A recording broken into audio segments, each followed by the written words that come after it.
Underdog Daily with the Badge Bros, Jon and Nez, hanging out, Black and Yellow Dog app, platform of the people. And we have a very special guest with us. We have arguably the most important and specialist guest that we could have after a football season comes to a conclusion, and that is the champion. We have the BBM Champion Sam Sherman. You guys know him and love him. We're going to break it all down with him, and then we're going to go through and rip some NBA hoops, Dawg Bowl stuff. We got another opportunity to qualify. That's another shameless excuse for me to plug around here somewhere. You guys can sign up to be the guest of mine at the Dawg Bowl there. Fun stuff there. Click on the link. You just have to be a member to the channel and stuff. But without further ado, our guy, Sam Sherman, welcome to the program, my guy. Thanks, guys. Thanks for having me on. I don't know, six weeks after winning BBM, I think I'm still within my rights to extend the victory tour. But if this is the last stop in that tour, it'll be a good one.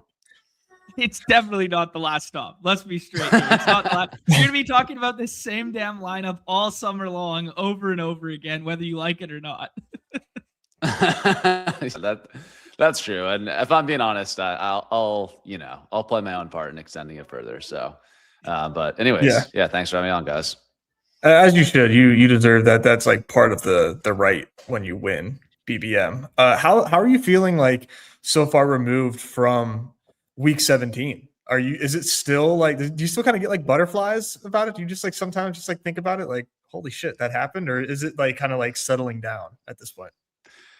I still definitely get butterflies about it. It's still like sometimes still doesn't fully feel real, like the actual scale of the $2 million winnings. I think it'll feel more real once I send about half of that off to the tax man in April. That'll feel a little more real then. But yeah, it's still crazy looking back on it. Just not only like the $2 million number, that's insane, but sort of how it happened. It's like down very last plays in that Rams Falcons game on Monday night, streaming the whole thing live with Pete, Pat Davis, all those guys. It was really like just insane finish to the whole experience. So yeah, still definitely feel the high from it, 6 weeks later. Yeah, I commend you for it, man, because I've never had a $2 million sweat before, but I've definitely had, some sweats in my day, or we've seen live sweats at the Dawg Bowl for guys competing for like 200K, and everybody handles it different.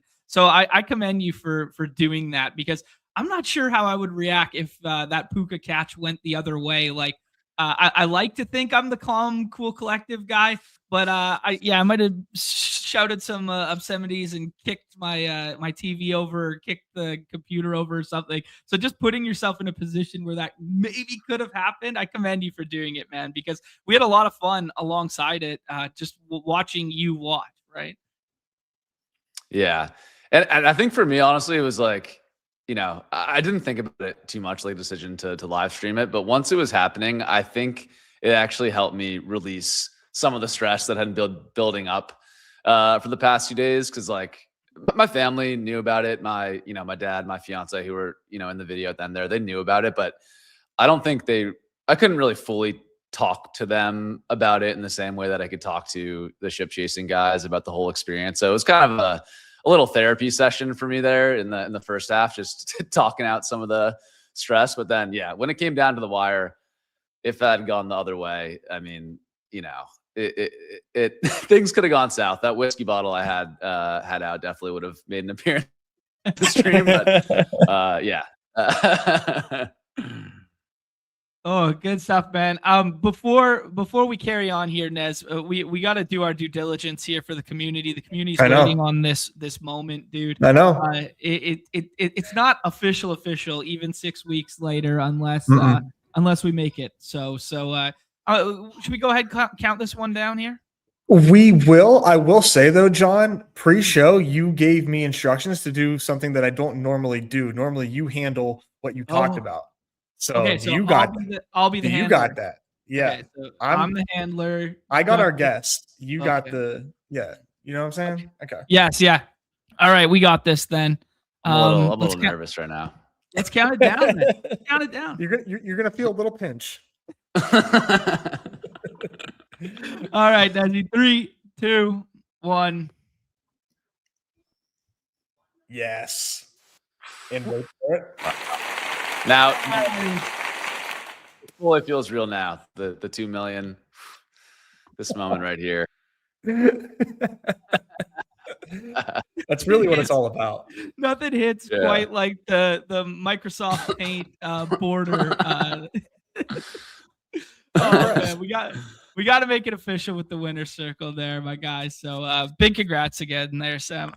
You've done the pseudo media tour here. You did the ETR stuff. You did with Hayden there. You guys kind of broke down the lineup. We'll take a look at the lineup, but you're gonna be talking about that lineup all summer long. I just want to talk about like your macro, change in mindset and just being like, I'm going to go work a normal job. I'm kind of done with, doing this content angle.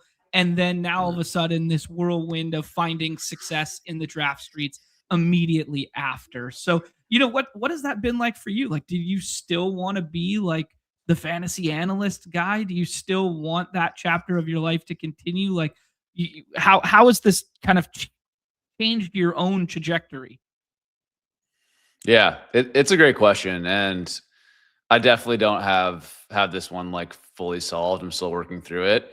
I think for me, winning this money is obviously life-changing. And I think like gives me the ability to, go back to doing what I love. I'm not saying I'm 100% going to choose that path, but it gives me the optionality at least of, hey, could I step back from my career a little bit, go back into fantasy content, certainly in the short term, like take a hit income wise, but do work that I really enjoy. Cause I really did love it. Like it kind of was a side hustle, side gig for me. But then the start of, I guess, the 2024 NFL season, it basically was a full-time job, doing stuff at ETR, stuff at Underdog, scoop chasing, etc.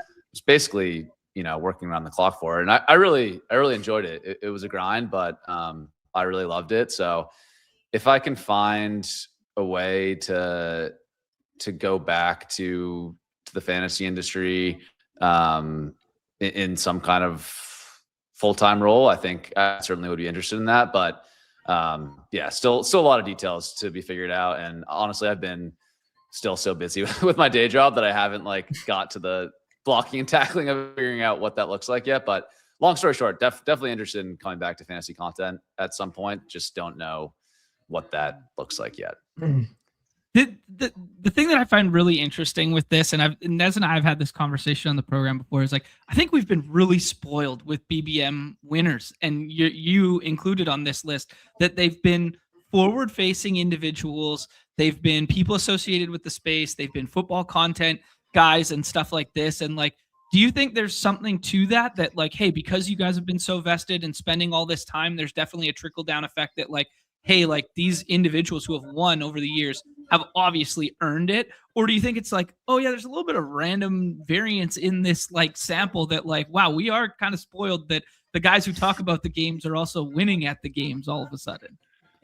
Yeah, it's kind of crazy. Like trying to quantify the odds of, Crane and I even throw, Liam in there, because he's also on Pete's channel doing chess before he won Basketball Mania, which is the odds of three people, being on Pete's YouTube channel or they won Basketball Mania is just absolutely absurd.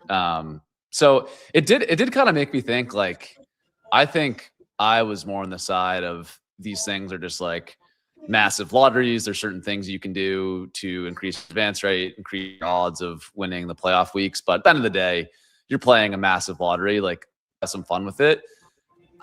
I do after winning, it does feel like, oh, it has to be all skill now. Cause if I won, it's not a lottery. It's not random anymore. But no, it did honestly make me think, like, maybe I am underestimating a little bit, like the plus EV boost that a skilled player has just with the track record of it. Like, maybe there are way more people out there just building completely uncorrelated, lineups for the final week. So yeah, I don't know, man. Honestly, it's kind of blown my my mind having this happen.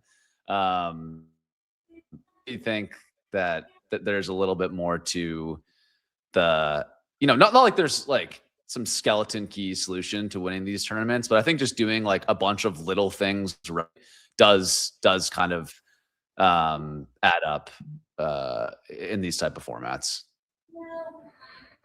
Yeah, I mean, I would attest to that. I think. I mean, I don't know necessarily what I did.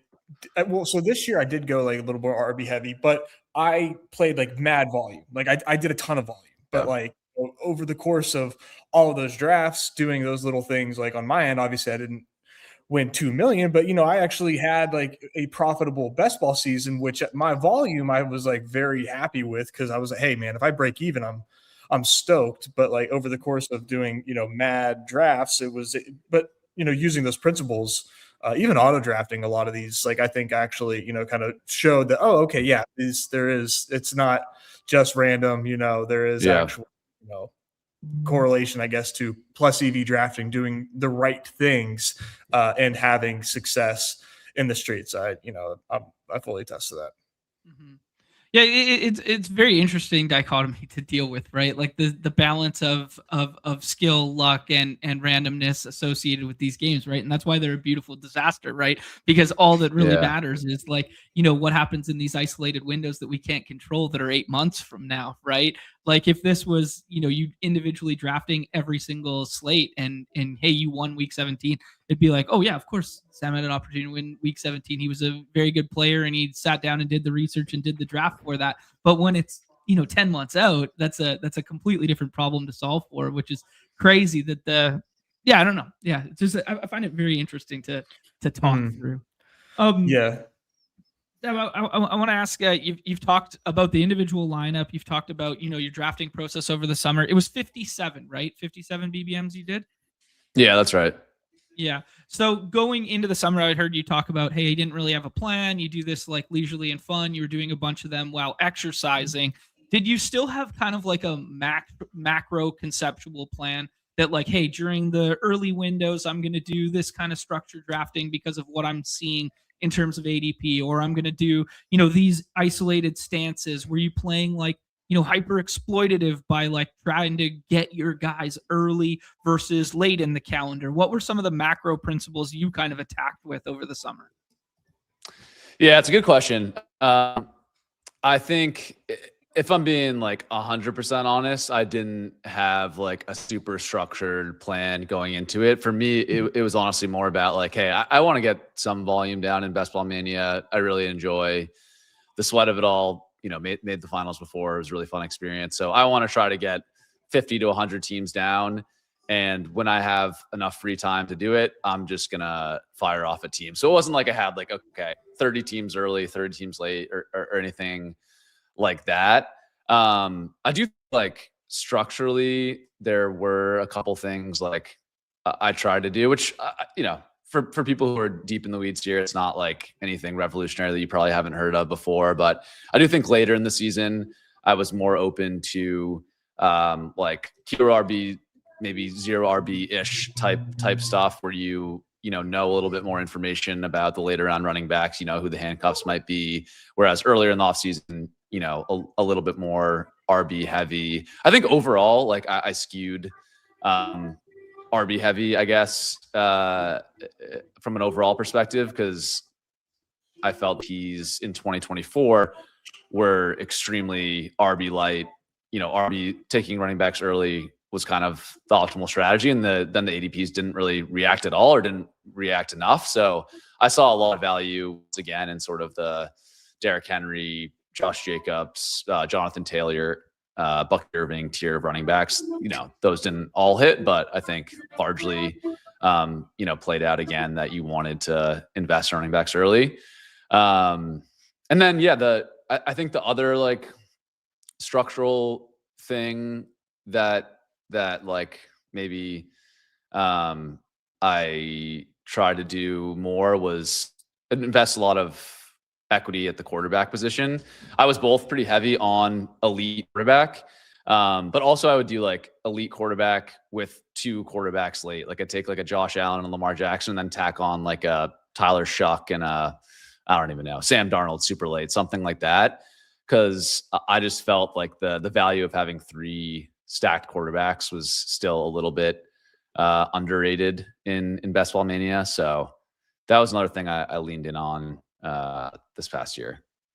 Yeah, I think that's one that kind of collectively as a community, we kind of all arrived at that one because like the standard like 2-6-8-2 kind of like died. Like that mantra in people's mind as like the base like format kind of like died, and a lot of people just pivoted that to 3-5-8-2 or something like that, or like spending at least 5 at the onesies. I know both Nez and I were like pretty big proponents of like 5 and or 6 at the onesies this season. So I don't know. Maybe that was dovetailing off how many injuries there were at the quarterback position the previous year and how many like job changes there were. So like the security of it wasn't as the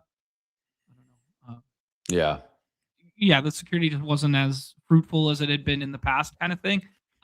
But yeah, no, I think that was a sharp amendment. Nez, do you have anything to say there? Or can I push forward with one?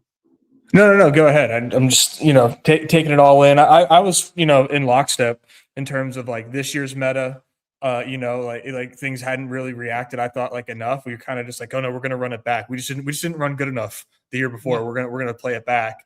And then late tight ends as well was like a huge strategy of mine as well, which trademark to Sam. I'm not trying to infringe on the brand here, but no, like those are two things that I think were interesting, and I don't want to hold that thought, John, but like one thing, I don't know, Sam, if you've been sick enough to look at the big board ADPs yet, but it seems like we have a dramatic shift in terms of respecting the green position once again, and running backs are going way earlier than they did in the last 2 years, like drastically.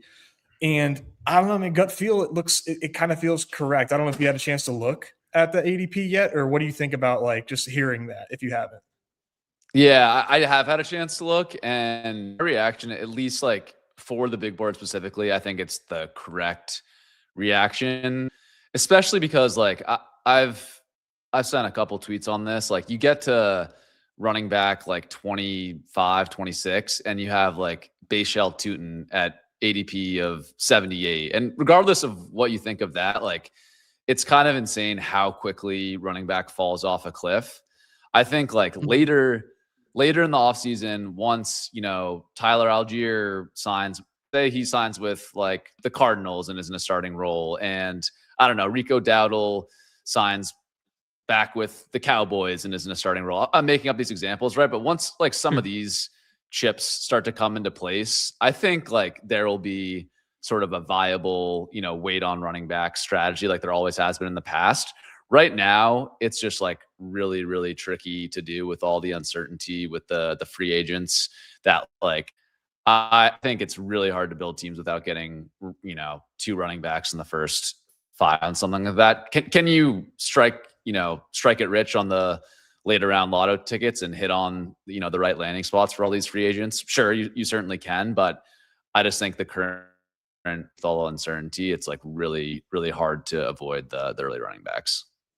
Cool. Yeah. This is Nez, you kind of, this is why we're partners in crime here, is because you went exactly where I wanted to go with it. You went specific. I was kind of going to ask like the macro, like for your upcoming summer here, like, are you going to be like a 150 big board guy now? Are you going like, oh, I'm full fledged, or are you still like, hey man, I just do this as an enjoyable leisure time. I'll do as many as I can kind of vibe?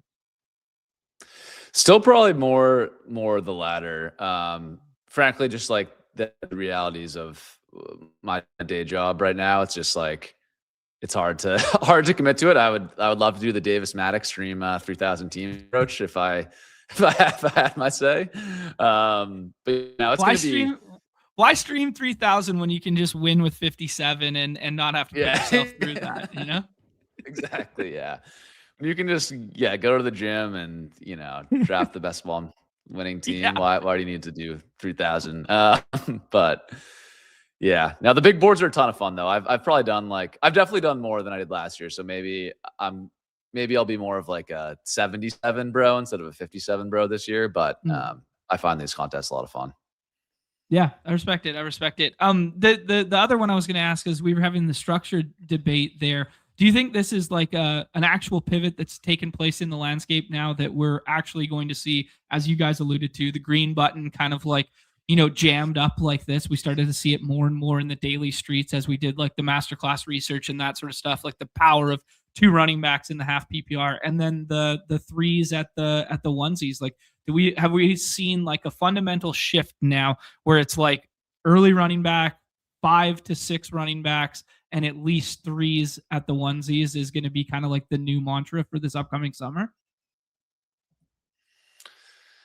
I think that fits the ADPs well and makes a lot of sense. Like, I guess I'm trying to come up with the counter take to that. I think, I guess starting with the running backs point, like I think, we talk about running backs, like the position that's being dragged down for the most part with running backs going up is wide receivers going down. And I think part of it certainly is the product of what happened the past 2 years with all the advanced rate data, whatever, saying that earlier running backs did awesome. It's also like a lot of these individual situations where these year 2 wide receivers that were in these awesome setups last year, Brian Thomas, Ladd McConkey, Malik Neighbors, etc., all planted for different reasons. Some, Malik Neighbors certainly was injury related. He was gonna smash, but that kind of next crop of exciting wide receivers that could have been pulled up into that range, I think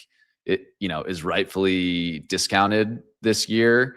So yeah, it's just kind of, I don't know, maybe this is like a weird analogy, but I think it reminds me a little bit of was it like the J.K. Dobbins, Cam Akers running back class? Maybe even Javonte was in there too. It was like 2 or 3 years where like all the exciting, promising rookie running backs were first or second round picks, like suffered these freak injuries. Dobbins Achilles, Akers Achilles, Javonte had the multi-ligament ACL tear. Like sometimes it is kind of just like weird individual circumstances at positions that shifts things.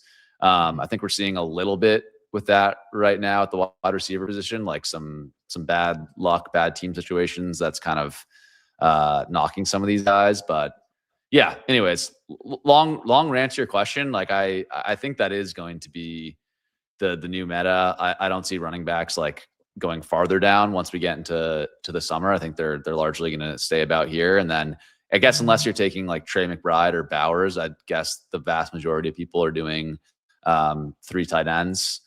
Same with quarterback. Josh Allen maybe being the exception there.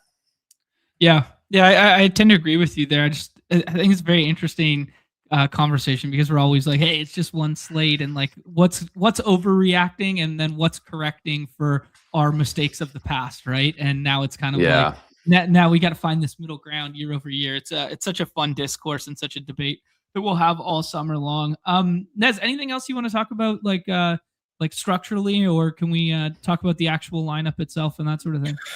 Yeah, I guess like the one thing I was going to ask is like, is there anything that has changed over the course of like your prospect evaluations coming up for this season that, are you valuing anything differently? Or are you kind of going like the same tried and true, factors for these guys coming into the league? Like, has anything changed in that regard for you? Nothing for me. I would be really curious what experts who have them all. I think JJ Zachariason, his model, to call out one, does a really good job of factoring in all the college production data, draft capital data into these players. So I look at what he does. I don't have any big things. Like I would be curious for people who follow college football more, like what the impact of college players being able to lead really has in all of our data around early player, things like that I think to me held a lot of weight when college players couldn't get paid. Like, does the early declare thing really matter that much anymore when it's like guys are choosing to go back to school because they can get paid more than they're getting paid on their rookie contracts? Like I'm kind of questioning some of that. So anyways, that's going to be something that's like really hard to test until we have multiple years of data, but that'd probably be one thing I'd look out for. And then I guess this year's class specifically, like, seems like a pretty weak, like, skill position draft. I noticed like you have a bunch of wide receivers that are like projected to have second round draft capital. You can get them like completely for free. Like, again, I barely know who these guys are. I just look at like the consensus big boards, but guys like Chris Brazell, Jeremy Bernard, players like that have projected second round draft capital, and they go at like pick 200. So I don't know if there's like a little bit of like pessimism about this draft class, because normally like those type of profiles just go a little bit earlier, I think. So anyways, something to look out for there. That is like a secular year-over-year thing where people don't want to fall into like the Jalen Knowles of last year, this year, and we pattern match where it's like, oh, it's not a good class, and last class was supposed to be better, and last class didn't work out, so I'm not going to chase these guys this year. Like it's just A/B pattern matching that's hilarious in circles, right? But I do really like the no. I like the no conversation a lot, because it's not something I thought about, where it's like, take Dante Moore, for example, right? Like he was going to be second overall, second quarterback off the board, probably something like that. And now he's just like, oh no, I can make more money at Oregon. I'm going back. So like, does that make classes of the future stronger more so than the early declare? It wasn't something I'd even like considered or pondered yet. I think it's a pretty sharp one for thinking about models in the future. Yeah. Yeah. And I don't know how you account for that, but I guess it's just like giving some of these guys that come out, year 4, year 5 or whatever, like a little bit more leniency, because their alternatives are just so much better for staying in college now, when you can, I don't know, some small, like Sky Moore, if he was around during today's day and age, he probably would transfer from Western Michigan or wherever he was to like Alabama or something, put up way worse stats at Alabama in his 4th year, and then come to the draft the next year. And like, I think models now would like knock a player for that, like transferring from a small school to a bigger school, their production going down. Whereas like now I'm like, I don't know. I'm not so sure that same story still holds true. So again, I'm not deep enough to know like what players that could apply to this year, but maybe something to look out for. Yeah, it's actually a pretty good point, where it's like guys have the opportunity to get the bag sooner, younger, without fully panning out or without fully reaching ceiling. So like, won't they take that opportunity? And then you got to read into them taking that opportunity, not dock them for doing so, right? Yeah. Very interesting. Nez, I was going to bring up the actual lineup here. I know you're going to talk about it over and over again, Sam, and you're going to talk about it all summer long, but just kind of like the macro stuff that you did with this, with the YOLO, like kind of like floor ceiling. What did Pete call it? The yin and yang. Yin and yang, yeah. Yeah, like that kind of like build archetype. This is now going to be the new gold standard for people replicating over next year. Are you mentally prepared for people to be replicating this structure going forward? Yeah, no, I definitely recommend just tack on Miles Sanders and Adam Thielen, 17th, 18th round to all your teams. They're great locker room glue guys. They'll kind of keep the team culture together. But yeah, no, it is always funny. Like I love doing the Underdog and ETR pod, but I do get worried sometimes, like trying to make too many conclusions off of a single team. So trying to up level it a little bit. I think like the Pete yin and yang thing is a good framework. I talked about it a slightly different way, where like I almost would think of, rookies, or maybe throw like other high upside players into that bucket as well, as like a separate position that you want to allocate draft capital to during a draft. Because I think on the far end, like the slappies, which we love, they can make mistakes by having 10 rookies on every single team, right? And then you're just drawing dead to advance. And the guys who really hate drafting rookies can make the opposite mistake, where you only take, the Ramondre, Algier archetypes all over your roster and don't have the Luther Burden, archetypes. So anyways, I think that's something to consider. And I would also say, like, it doesn't only apply to rookies. Like George Kittle, I would kind of put in that bucket to some degree as well. Like you're kind of with Kittle, you're kind of getting these massive spike weeks followed by lots of duds. Even like Derrick Henry is like a very volatile half PPR asset as well. I know people like to think of him as like boring for some reason, but like his ability to put up 35 plus spike weeks is massive, but also his ability to have 20 carries for 50 yards, that with 0 receptions, that happens quite a bit. So anyways, that would be my big lesson for people, is just trying to balance the upside and stability with your roster. You don't need to hit 99.999 percentile outcome when you're drafting these teams. That's just not really how the tournament works. Yeah, I think that's a really sharp point, because my mindset, the first iterations of BBM, the pendulum swung too far for me, where I was like, man, someone's going to win BBM in the future and they're going to have like a 1, 4, 10, 2, whatever. It probably doesn't even add up.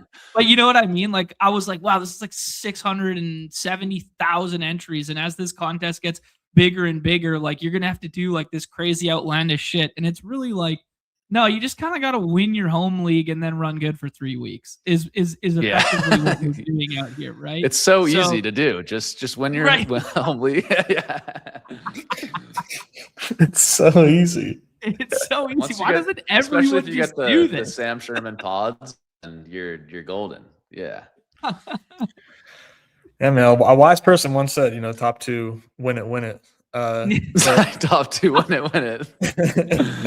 That's really what it all comes down to. No, I mean, like John said, I know you've talked about this lineup a lot, but I think it does encapsulate like a really good marriage of those principles that you talked about, of the balancing act of drafting. And it's a great team. I was going to take that comparison over to ADP chasing, but I don't know if we're totally ready to divert to a content conversation in terms of the balancing act that ADP chasing has with Shope versus all those maniacs that he's with. But I want to give a shout out to Shope for stepping into some big shoes, and I think absolutely killing it. Yes, agreed over there. But I think there would always be room for your return in the content streets. But just shout out to Shope. Shope's done an awesome job. I listened to pretty much all the ADP chasings with him, and Jacob's been a great addition too. But that was Shope. What Shope's doing was what I tried to do, of trying to rein in Pat and Davis from their rookie exuberance with some really boring, disgusting takes, and try to balance it all out.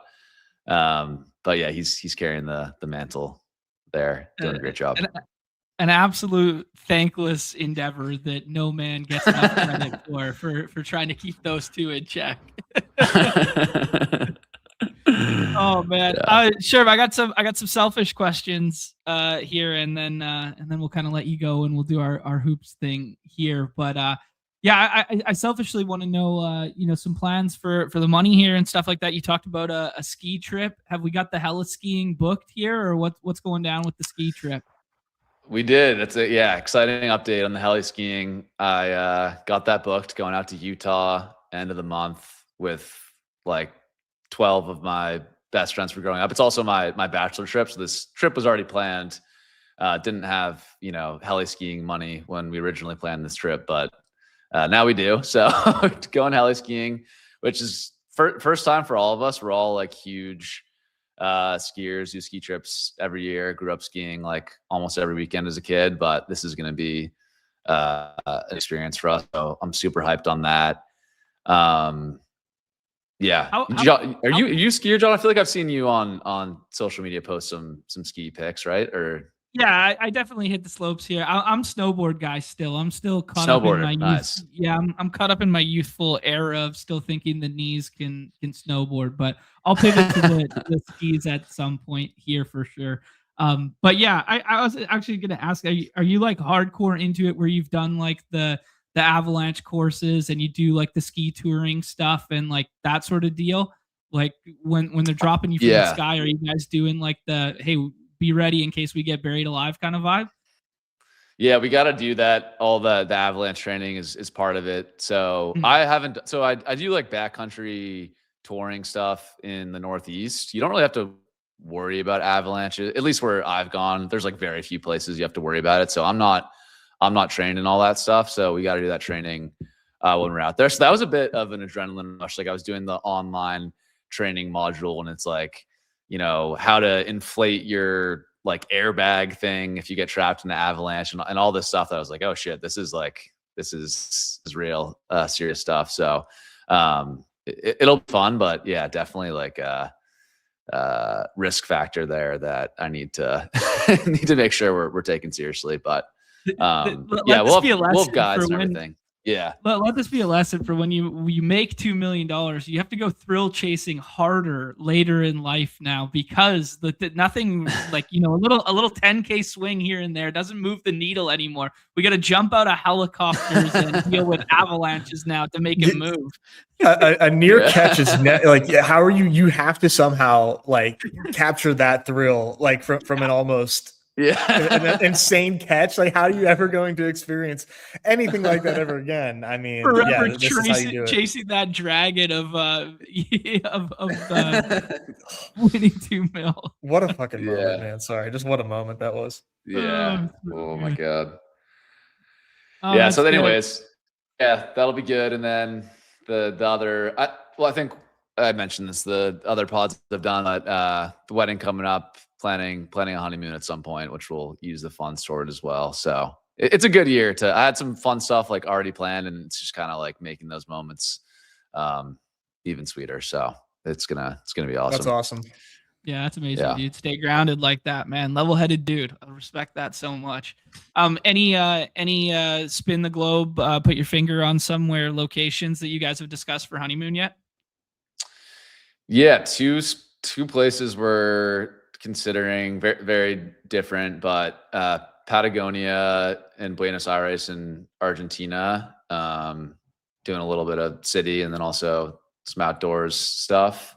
And then Japan has been the other idea tossed around, which feels like every, like, I don't know. Japan is like the new trendy destination that seems like everyone's going to now. But I've always wanted to do a ski trip there as well. So maybe we'd do a couple days skiing and then check out Tokyo and other cool cities there. Those are the two on the short list right now. Right on. Yeah, I mean, never heard a bad review on either, to be honest. I've had buddies go do the Ridge and that sort of thing. I've had buddies go do the Mount Fuji stuff. Like, I haven't been to either. But yeah, I never heard a bad thing. People say Japan kind of, as you're alluding to there was a stint where everyone was doing the Bali, Thailand thing, and now it kind of seems like everyone's doing the Japan thing. I think you're right in that assessment there. Yeah, I don't know what it is. I think exchange rates trended good for U.S. people going to Japan somewhat recently. Maybe that has something to do with it. I don't know. But anyways, either spot would be awesome. But yeah, haven't hammered out those details yet. Did you add any little flair or special stuff to the wedding? We're throwing an after party, which we weren't planning to before. So getting married in like the Portland, Maine area at sort of a, I don't know if you guys are familiar with Maine, probably not. I don't know why you would be, but getting married in like a suburb outside of Portland, and then going to go downtown, rent out like a restaurant and get like a DJ for an after party there. So that'll be fun. We talked about like doing, like, I've seen people do like fireworks and stuff like that at their weddings, which is kind of cool. We've like looked into that. So we might add in something like that. I'm probably going to get like a slightly nicer suit, nothing crazy, but just everything in the budget is just, increased by, I'm like, yeah, why not like spend $2,000? Up the thread count a couple thousand, why not, man? I will say the after party is going to be like the best investment that you've made. The one thing that, like, when my wedding was like over, I was like, no, like, what do you mean? It felt like a snowman was melting outside. I'm like, no, like, I'm not done. I still want to like have fun. So that is like, from my experience, that's like a thing. The best thing ever. Yeah, I'm pumped for that because our venue is like, there's all these like town ordinances. Like, it has a pretty early shutdown. I think it's like 10:30 or something that we have to wind the party down. So it's like, that would be very anticlimactic. So we'll keep the party going for a couple more hours. Which should be fun. Right on. Yeah, I do feel that in a big way there, Nez, where it was like that music goes off at like, last track, last dance, and everybody's like, "Oh man, there's still Dude, I'm 100 people peaking. What here. do you What's mean? going on?" Yeah. Finally buzzing. The speeches are finally over. I'm finally cutting loose, and then you pull the cord on me like that. So the after party's a great shout. I don't know, Sam. We don't have to talk about it because it was bullish for me, bearish for you. But thoughts on the big game there yesterday? Oh yeah. How's your fandom after being so vested in the fantasy side of things and having success in this? Are you still big laundry, bro? I still consider myself a big Pats fan, but it's definitely like we were talking about this a little bit before the show. I did feel like a little bit less invested last night than I thought I would be going into the game. I think it's for a lot of reasons. Like one is probably like the fantasy analyst, side of things where I have gotten more objective from a fandom perspective and frankly rooting more for my own opinions sometimes than like for the actual team. So that's part of it. I think second is like with the Patriots specifically, like we just had such a good run through my childhood when that's like, middle school, elementary school, high school, that's like your peak fandom years where I was so invested in the team winning, and like I'll never get back to that high of winning those championships when I was that age. So I think it's like you don't quite feel that same way you felt back then. But also with the Patriots specifically this year, I had no expectations going into the season. So like, not to say I wasn't pissed we lost, but it was like, I imagine for a Bills fan or like a Ravens fan or something that made it to that game where it's been like building for so long, like a big playoff run and just never happening, like it would have been way more devastating. For the Patriots is a little bit like, I feel like we're way ahead of schedule and timeline on this team. So it wasn't too devastating. And the Seahawks just whooped our, like they were just way, way better. It wasn't even close. So what can you say? Yeah. Good win for the Hawks. Yeah, I feel very similarly to you, but just happen to be on the opposite side of the spectrum there, where it's like my peak years are behind me, where I would have like tears in my eyes when Percy Harvin was taken back to the house there to start the second half, and it was like we're getting the Super Bowl. Like the "we" is like out of my vocabulary now. Even when I was surrounded by people in like Seahawks jerseys last night and stuff like that, it just was kind of like, oh, I feel something a little more right now, and I just not to the same magnitude. What I've heard is it comes back around once you have your kids rooting for a team that you're on board with.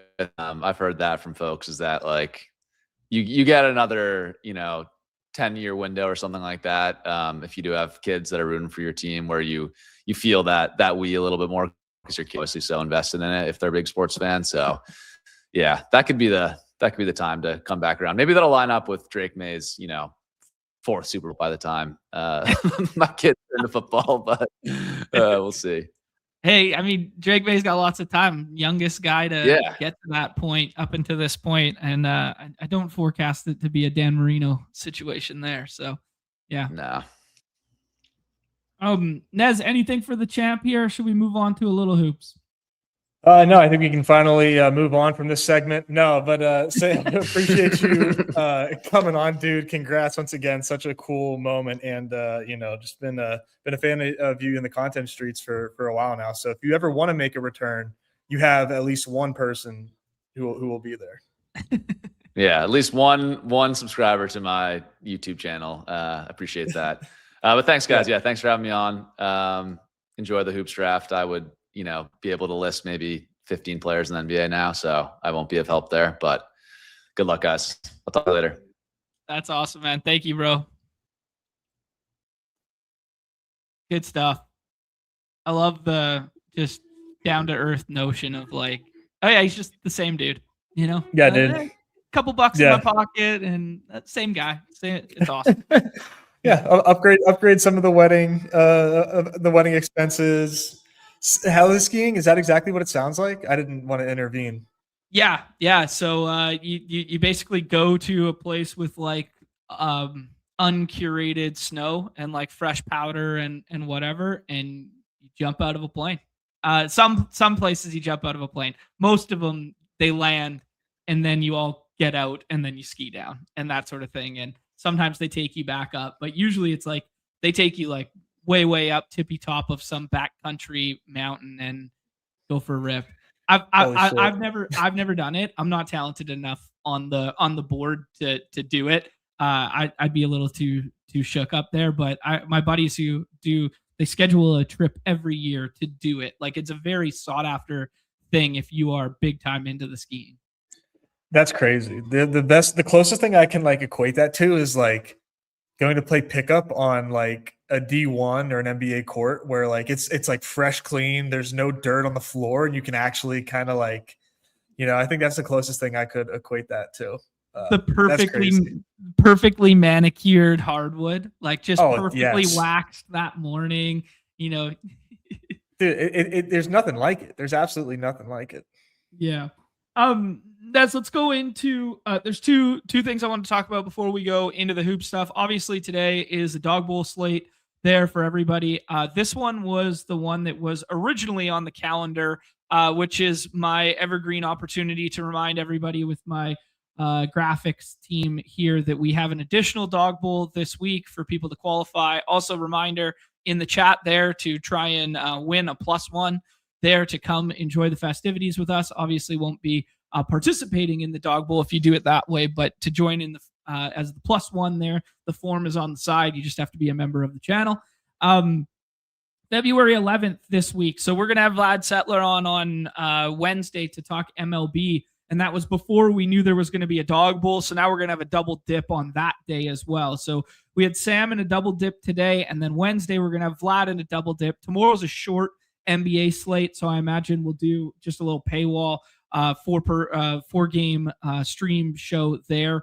And then we got another Dawg Bowl on Wednesday there, as you guys could see, Feb 11th. And then we're going to hit the Olympic break, All-Star break, all that sort of stuff over the weekend there. Yeah, that's kind of like macro. Anything on Dawg Bowl qualifiers, Nez? No. I think the beautifully done graphic here kind of summarizes it perfectly for what's going on this week. Just a program. I think you might have been able to hear it a little bit earlier. I'm kind of on babysitting duty right now. The son is totally occupied, but just in case I have to like jump off or not jump off, really like leave the screen for a second. It's because I'm being dad of the year. So all right, sounds good. Other things I wanted to hit on. There were a bunch of winners over the weekend. Obviously, the best ball contest came to a close. Shout out to Pat Donovan and the Diablo _2. That's his handle, right? Diablo _II. There we go. He tweeted out a list of all the winners there. But one of our friends here, Best Ball Alec, man, truly couldn't happen to a better guy in the space. He had a wild year here. He came on the show twice with us. He came on for winning the BR early in the season. Then he won a Dawg Bowl seat there. He had some really nice stories about getting into Underdog Fantasy via him and his dad drafting dingers together. And like it was a whole thing, and they'd sweat baseball together, this sort of thing. He's had a phenomenal year here, wins a BR, wins a Dawg Bowl seat, and then comes second in the gauntlet here with a scroll the F down, 1% owned Mac Hollins here, 1.2% there, and gets 250K. So just wanted to send some love his way. He had a really nice post this morning sharing some of the stuff. Yeah, dude. Like you said, I got to meet Alec at Dawg Bowl, and just like an awesome story from him and his come up in the streets. And yeah, man, huge hit here for 250K. Goddamn. Yeah. What a sick team, dude. Big boy money. Happy for him, man. And then not to be outdone, our guy Mike Zakarian, dude. Shout out to him getting the slate yesterday. There was friends and family at the top here with Car Park the Wood, JT McKenzie, Superior NBA, Chris, all friends and family. Sundre Rich is up there as well at the top. But big shout outs to Mike here. Truly one of one grinding in the hoop space right now. And he goes, scroll the F down, J Huff, 9% owned. Yeah. That is badass, man. That was 9% J Huff is so awesome. Yeah, it's such Super a Bowl boss move Sunday. there. Yeah. Yeah, I said to you, I put, I don't know, 5 or 6 in morning of, and I sent you a picture of Tristan Vukovic being like 1% owned. Like guys are not scrolling enough in these 4-persons, and maybe we're gonna have that conversation with tomorrow's slate because it's a short slate dynamic. But when we're in tankathon season right now, and I've seen it like 5 different times in the chat here that Utah should be fine, and Utah this, Utah that, and Sacramento is kind of similar in that regard, where these vet guys, man, they're capped 25 minutes, 30 minutes. And if ball games don't go right for them early, man, you got to be scrolling. You got to be getting some of these guys who are going to eat minutes at the bottom. And they're like, Neek Clifford played like 40 damn minutes the other night and put up 50 fantasy points. Like we're getting into this portion of the season where the true ball knowers are going to be getting home.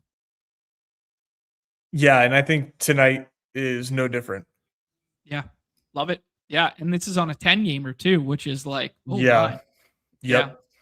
Yeah. Let's move into that. One more shout out, my guy, Awin there. He was at the Redacted live final over the weekend, and he doesn't really, flaunt it or tell anybody, but he had a top 3 at the Redacted one there at the Waste Management there. So big shouts to our guy Awin too, as well there. That was for the Showdown Super Bowl stuff there. So yeah.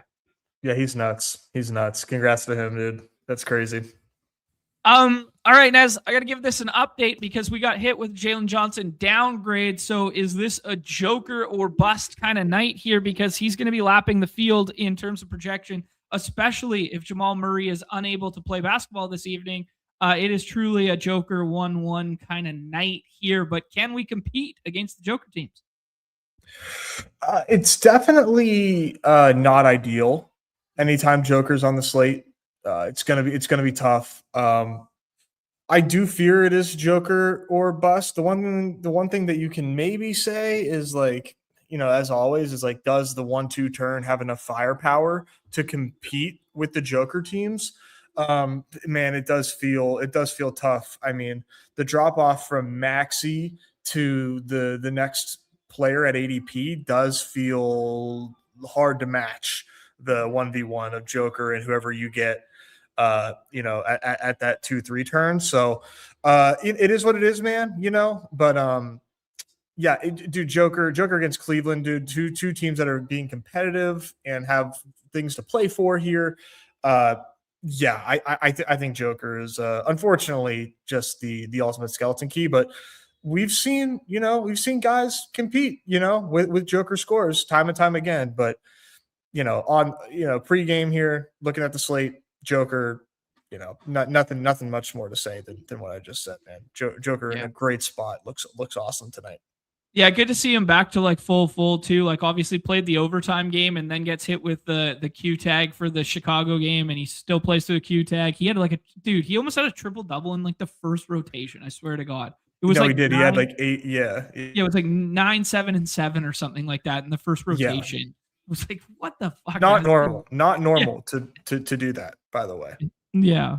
Yeah, just truly incredible. Obviously a little bit tougher spot tonight than that, but he's going to have all the usage in all the world there because that is a shorthanded basketball team right now, especially if Jamal can't go. And Jamal's had these Q tags multiple times now that he's been like playing through, and then it's different designation and this sort of thing. I guess the question I would ask you, is there another Denver piece that you'd be interested in this evening? Like, can we play like a Strother scroll or a Peyton Watson scroll or something like that if Jamal's out? Dude, I don't think so. Okay. I mean, Strother played 33. Yeah. Strother. But I have trouble saying with any level of confidence that there is. Like Christian Brown, Christian Brown just is not a fantasy producer, even though he plays like all the minutes in the world. How about Cam Johnson playing 27 his first game back? Yeah, that was good to see for sure. I mean, we've been searching all season for Cam Johnson's ceiling. Maybe that's good for the best ball bags here if he can knock a couple fucking threes. But yeah, I wish I could turn back the hands of time and go back and see how dumb the things I said about Cam Johnson in the summertime must have been. Like just in terms of like, oh yeah, it's a discounted Michael Porter Jr. replacement. No, it's not. Nope. Our apologies to Michael Porter Jr. Yeah, exactly. I was not familiar with your game. Oh shoot. All right, Nez. Anything else like lay of the land here? Do you have a lean on these Q tags? Do you just take them, 2 and 3 because you kind of have to, or are you trying to encapsulate some falling in rooms? I'm not allowed to draft, so I haven't seen if the Q tags are falling or not. I haven't, that Jalen Johnson Q tag hit me in the chest right before we went live, so I didn't get a chance to kind of see too many rooms after that. I did one draft post Jalen Johnson downgrade, and he went 2, but I can't imagine that that's the norm. Maybe it's just because the last time Jalen Johnson got hit with a late downgrade, he didn't play. But I'm not taking Jalen Johnson until pick 8, 9. I mean, I'm going to let him fall because I think other people will too. And I don't think he's going to play. So the Jalen Johnson swap doesn't feel awesome in the second round. Yeah, no, absolutely not. Dude, let's talk about some of the other ones there. Denny, he kind of burned me on, what was it, Saturday slate there. I had some time on Saturday to grind the games that I don't normally have. And he burned me in a big way because he practiced on whatever it was, Thursday. Then he practiced on full, and then they said he was going to play one of the 2 back-to-backs, and then they ruled everybody else out for the second night of the back-to-back. So I was like, oh, Denny's coming in and playing at least 28, and then winds up not playing in that one. Any concerns about Denny this evening? Yeah. I mean, will he play is a question. How much will he play if he does play is a question. I mean, I think if he is going to be in, I would probably give him like 28 to 30. Yeah. I think 30 like at max. I would be shocked if he played more than that because he's got this back thing and he tried to come back and it flared up again. And now, obviously missing this chunk of time. It's definitely, there's definitely risk involved here, but at ADP 22, dude, he's a good pick. Okay. Yeah. I'd be in lockstep with you there. I think he's worth the swing. Like, on a Dawg Bowl slate, the dynamics are slightly different than on other style slates. Like, would I want to have 40% Denny on like a normal slate tonight? Probably not. I'd probably be like pumping the brakes a little bit more, especially on a 10 gamer. Like, there's just ways that it can go sideways. But like in an instance where like, hey, I'm doing 20 entries tonight and I need to be in one of the top 2 seats, like the floor ceiling combo of Denny, at that back end of draft boards or, 5th or 6th round, if he happens to fall there, 4th round most of the time, like feels really good. Yeah. All those things, man. Yeah. A lot of ways that this can really run right for him too. Okay. Anybody else you want to bring up here before we talk about back-to-backs and stuff like that? Like Giddy's got the doubtful tag. Norm is one of the back-to-back guys who drew a Q tag here. Dyson's got a Q tag to go alongside that Jalen Johnson one as well. So a bunch of stuff could be opening up over there for Atlanta, but it's not the best spot in the world against Minnesota, especially for bigs, but it is a spot that, you've been astutely pointing out that like, hey, this Minnesota defense, like, they might be okay, but they're going to these track meet games in recent memory here that have allowed for fantasy points to be scored against them despite the Gobert matchup, etc. So, yeah, just thoughts on that Atlanta Q-tag dynamic, if there's anything to capitalize on right now. I haven't drafted Dyson Daniels once. Sure. So I did not even know that he came into tonight questionable with ankle inflammation. So he obviously, if Jalen Johnson can't go, that's a pretty big deal for Dyson. I think it's a big deal for Onyeka too. If Jalen Johnson can't go, just like way more rebounding opportunities available for him. Pretty much everybody, I'll run it down the board, like Dyson, CJ. Yeah. I think it's a pretty big deal. I low-key think it might be CJ night. Yeah, you think just like without Jalen Johnson there, him stepping in and assuming so much more offensive usage is going to be the factor? Yeah, and I'm pretty concerned about Dyson playing basketball tonight too. So I think there's that I was interested in CJ when I saw the Dyson queue and I saw the injury and I saw what actually took place in the game and that sort of thing. I was pretty into CJ as like a dart throw at like 15% owned in this. Now he might get steamed up a little bit if you get these Q tags ruled out, but I thought there was a little something there early today. So, anyways, this is kind of just added a little bit, but we'll walk through it all here, Nez. We have 10 games on the slate. We'll do a little bit more of an abbreviated version than we normally do, but famous last words. But that first game, that Minnesota versus Atlanta, or that not first game, but that Minnesota Atlanta is one of the back-to-backs there. So Minnesota is on the second night of a back-to-back.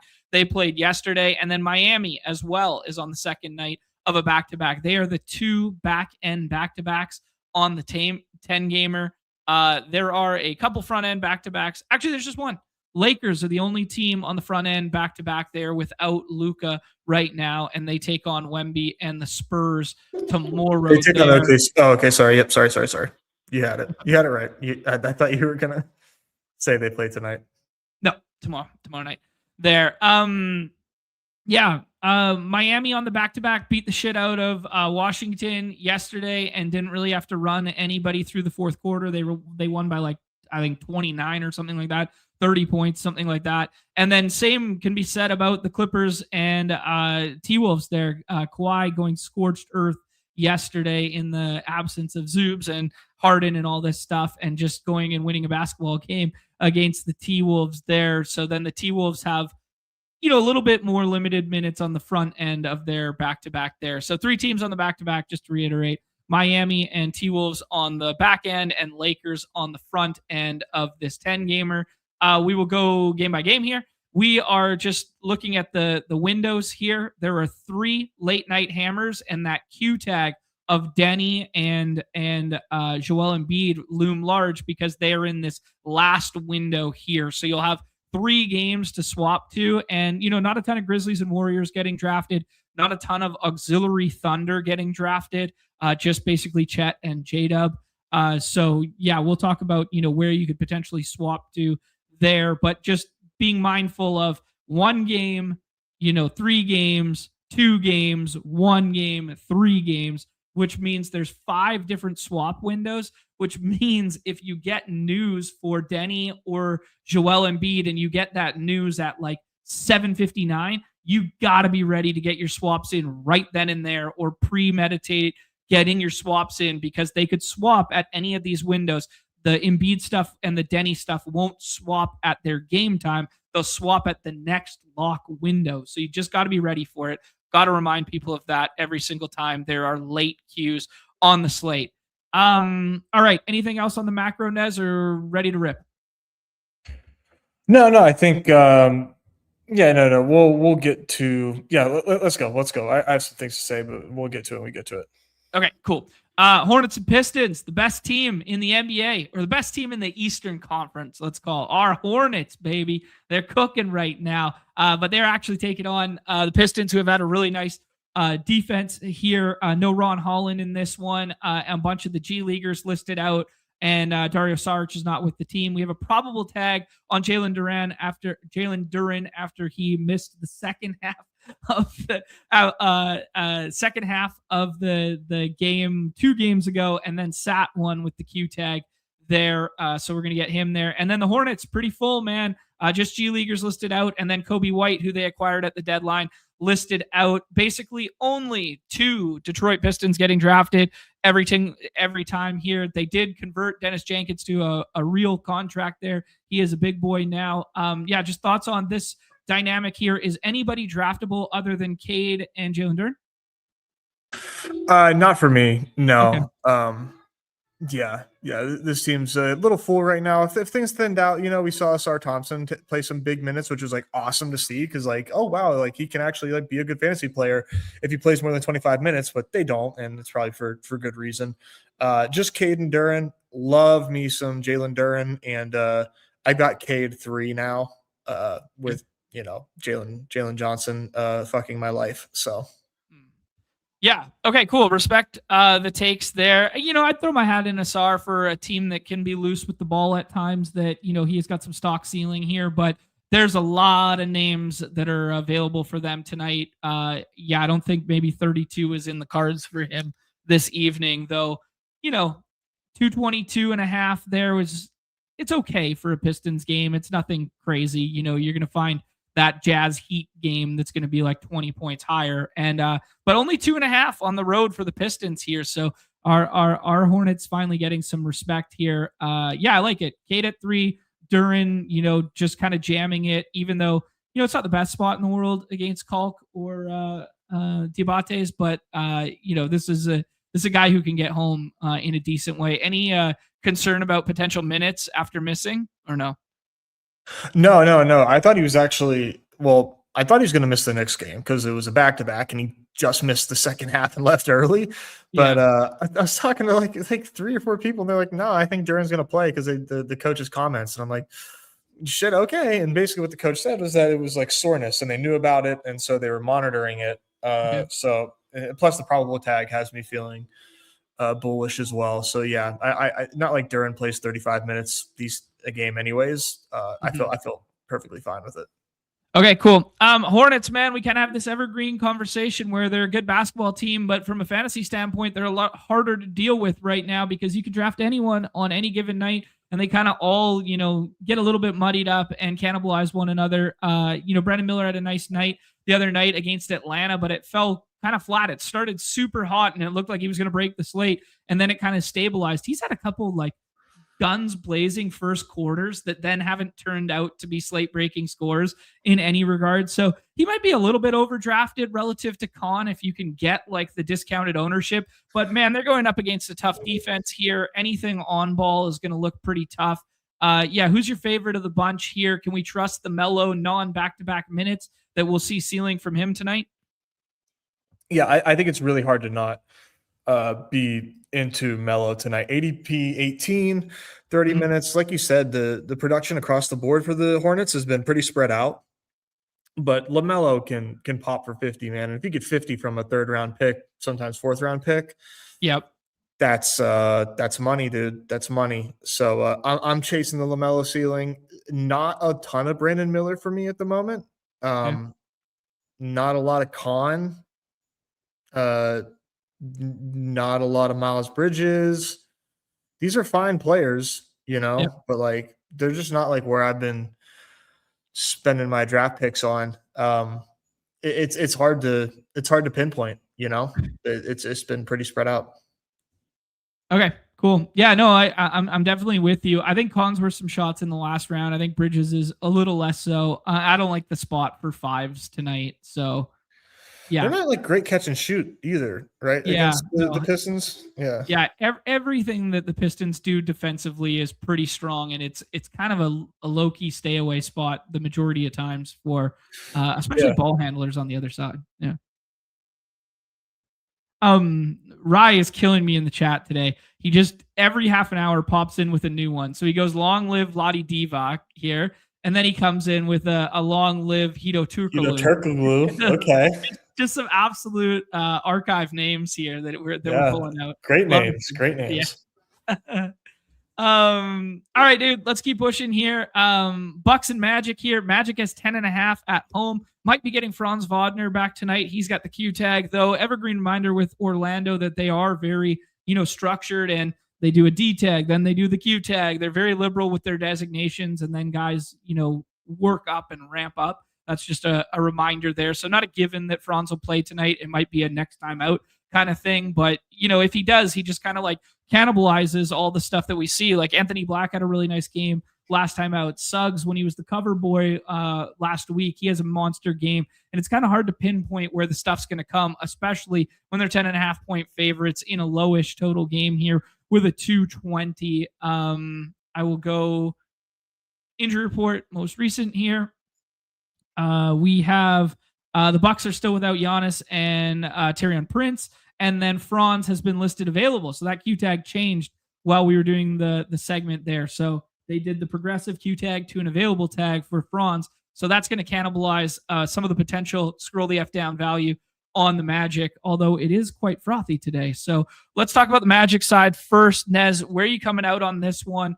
Do you think Franz could play meaningful minutes in the last round there? Do you like, Suggs, Bane, and Black, that kind of like tier that you have to, I have no idea where it's coming from each night. Is there one that stands out to you tonight?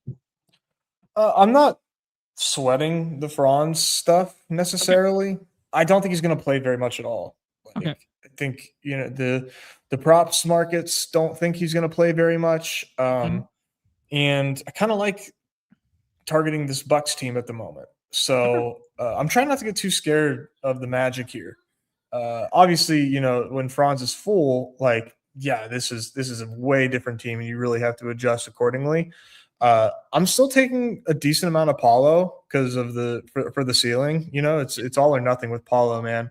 And I'm still taking a lot of Suggs because I just don't think Suggs really loses a ton of efficiency, really, no matter who he plays with. He's just going to do his Suggs thing, and just like a better Dyson Daniels. I think we've made that comp before. So it's really those two, and like Bane and Black are who I really just like would love to have very little of. I don't feel really great when I end up with them on my teams, and if I could help it, I will not end up with them on my teams. So there's really, like good box scores in here, of course, but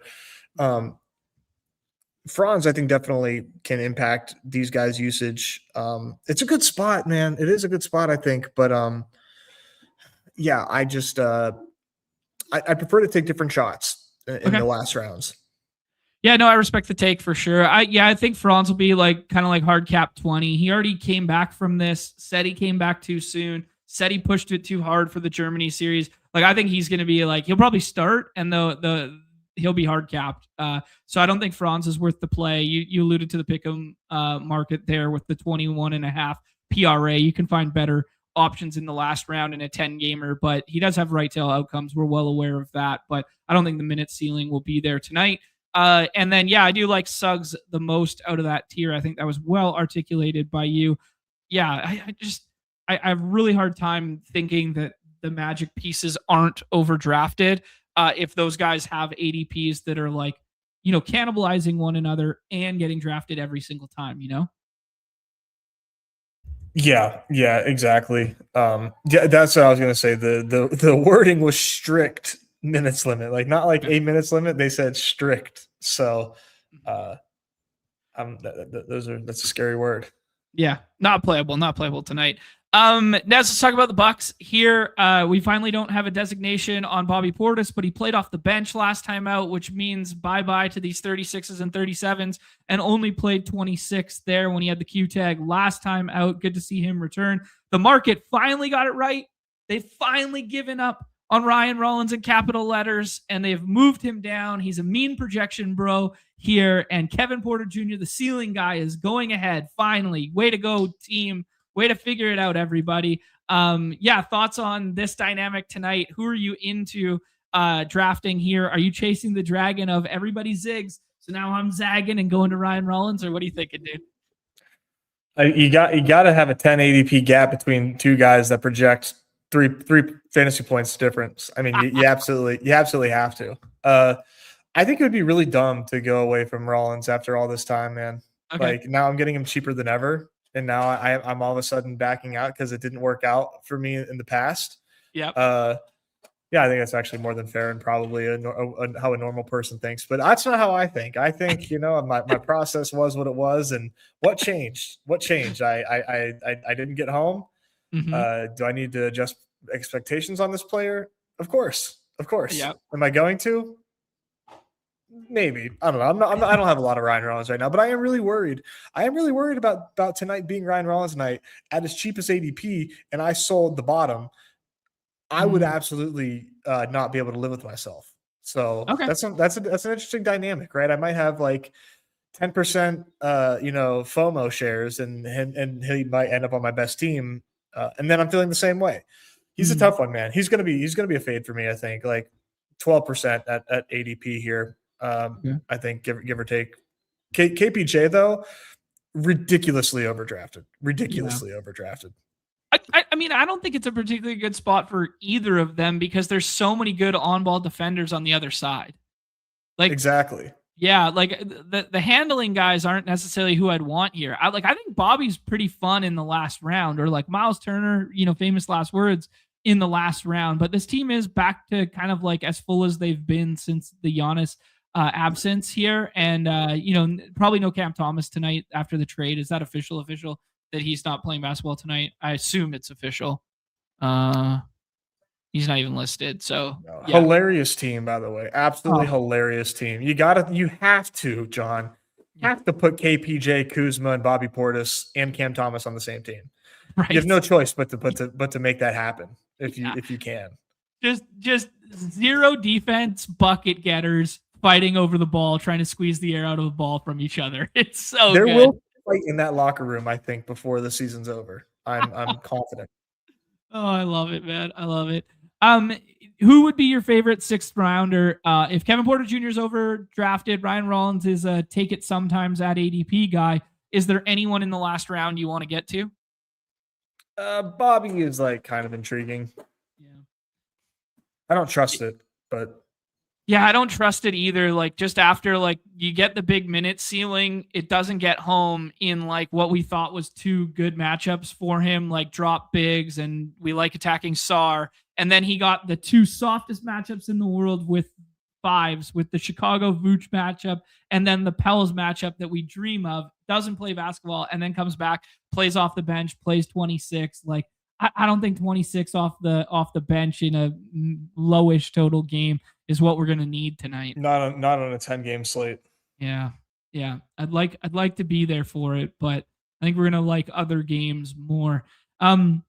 Jazz and Heat next up there. I believe this is the highest total. It was when I looked this morning. Yep, still the highest total with a 240 here, 6.5 to the Heat. Everybody wants to talk about the Jazz, how they were like, hey, are they going to try tonight? They're in a real basketball game against the Magic, and then they played too well, and then everybody was like, okay, that's it. Will Hardy's like, no, 25 minutes for the boys, everybody out. And Isaiah Collier, who was hands down with a bullet, the worst ADP on the board on Saturday's slate, gets home in a big way because Keynote gets hurt, and then he gets all the garbage run and then ends up leading the team in minutes there. So that was a classic dumpster fire run out there. But yeah, I'll read the injury report here, but the most noteworthy talking points are, we have no Keynote to start. Keontae George is out here, but the most interesting talking point will be, and Kev Love is out as well. The most interesting talking point will be like, what do we do going forward with the Jazz and Will Hardy, right? The Heat side of things, probable tag on Bam. A reminder, their second night of a back-to-back. No Tyler Hero still. Jaime's available. Fake Joker, a.k.a. Nikola Jovic, is available. Doubtful on Pelly Larson. Q tag on Norm Powell, who is working his way back, but he played 2 games over the weekend there. Drew Smith and Andrew Wiggins both available there. So let's have the Jazz conversation first. Is 25 minutes of anyone on the Jazz in the highest total game, in the fastest game by a landslide, both top 10, both top 5 in pace? Is 25 minutes going to be enough to get it done here? Do you want to be jamming Jazz? I think it can be. Yeah. Yeah, I mean, pick 36, Jaren Jackson or Laurie is, tempting to get to every now and then. Because it could also be 30. It could also be 30. They had to pull these guys in the fourth because they were up so fucking much. Because they're good. They're a good team. Right. But are they going to be able to get up 30 on Miami? Or not up 30, but you know what I'm saying. Sure. Up there, at the end of the fourth, and they can pull. I don't know. They might let these guys run a rotation in the fourth and then pull them. So it's extremely hard to judge. Now, the ultimate ceiling, these guys aren't being drafted as though they can hit 50, though. Right. They're being drafted as though they can't touch 40. Mm-hmm. And I don't think that that's the case against Miami when the minutes could be more than they were last game, because there's a chance that they are not up and at the end of the third quarter here. So it makes them very draftable. Now, moving forward, this is a very annoying team, and we absolutely can't be beefing these guys up projection-wise at all. The one thing that I will say, though, man, that first Jazz home game, do you think they let them play and win? Do you think they let the fans see a dub with the new look Jazz when they finally go home one time? They're not home. Yeah. No, it's a really good point. I wonder when their next home game is. I'll take a look here in a second. Yeah, hey, this is the new look team. This is what you guys have to look forward to next year. Let's sell some season tickets. Yeah, let's sell some tickets. Yeah, that's a good point. I hadn't thought about that. They're I still have on my this. Windhorse up for that. Okay, cool. Yeah, they're still on this road trip. They're on the 5th game of this road trip. So they sorry, give me 1 second. They go home on Wednesday, which is ironically the next Dawg Bowl slate that we're going to have. And it's the front end of a back-to-back, and they're playing the Kings at home. So they play the Kings, and then they play Portland. Front end back-to-back, next Dawg Bowl slate. Have fun figuring that one out. That's a tough one. It's that's wow. That's a Western Conference tank off game right there. That's a Can you possibly out tank the Jazz or the Kings? Yeah, I don't know. We'll see. That might be like hey, we all behind closed doors. Hey, DeRozan's playing 20. Okay, deal. Laurie's playing 22. Shake on it. Like guys trading hockey cards in the back room. They're trading Pokemon cards at lunch. Oh, so Sabonis is gonna play, but he's only gonna play 20. Okay, Nurk will only play 18 then. Yeah, it's so gross and absolutely atrocious. The one thing I suppose that you can say about the Jazz today is like you if you were drafting, you would be taking Collier ahead of ADP, right? I'd jam Collier today. Yeah, Collier's. I've watched a lot of Jazz basketball recently because I've been jamming Collier and I've been interested to see the rotations and stuff. A dude who plays back-to-back games of like 48 and then plays, all of garbage time fourth after they pull the starters last time out.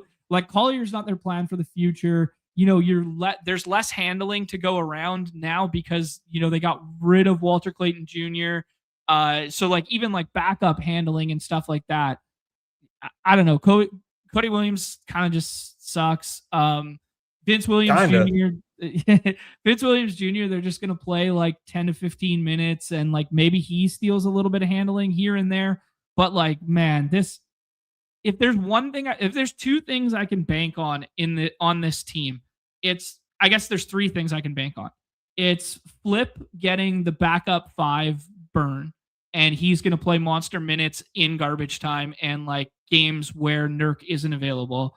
It's Ace Bailey is going to go minute ceiling every single night. He's going to start and have really bad usage, but then when it's garbage time, it's him to get his kind of vibe, and he's going to have a minute ceiling. And then Collier is the exact same thing in the same vein. And without Keynote, he probably draws into the starting lineup tonight, and they go like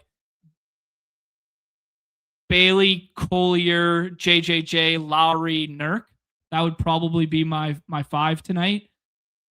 And then like Conchar and Vince only play rotational minutes when we're trying to win, in parentheses, for the first 25 minutes of the game.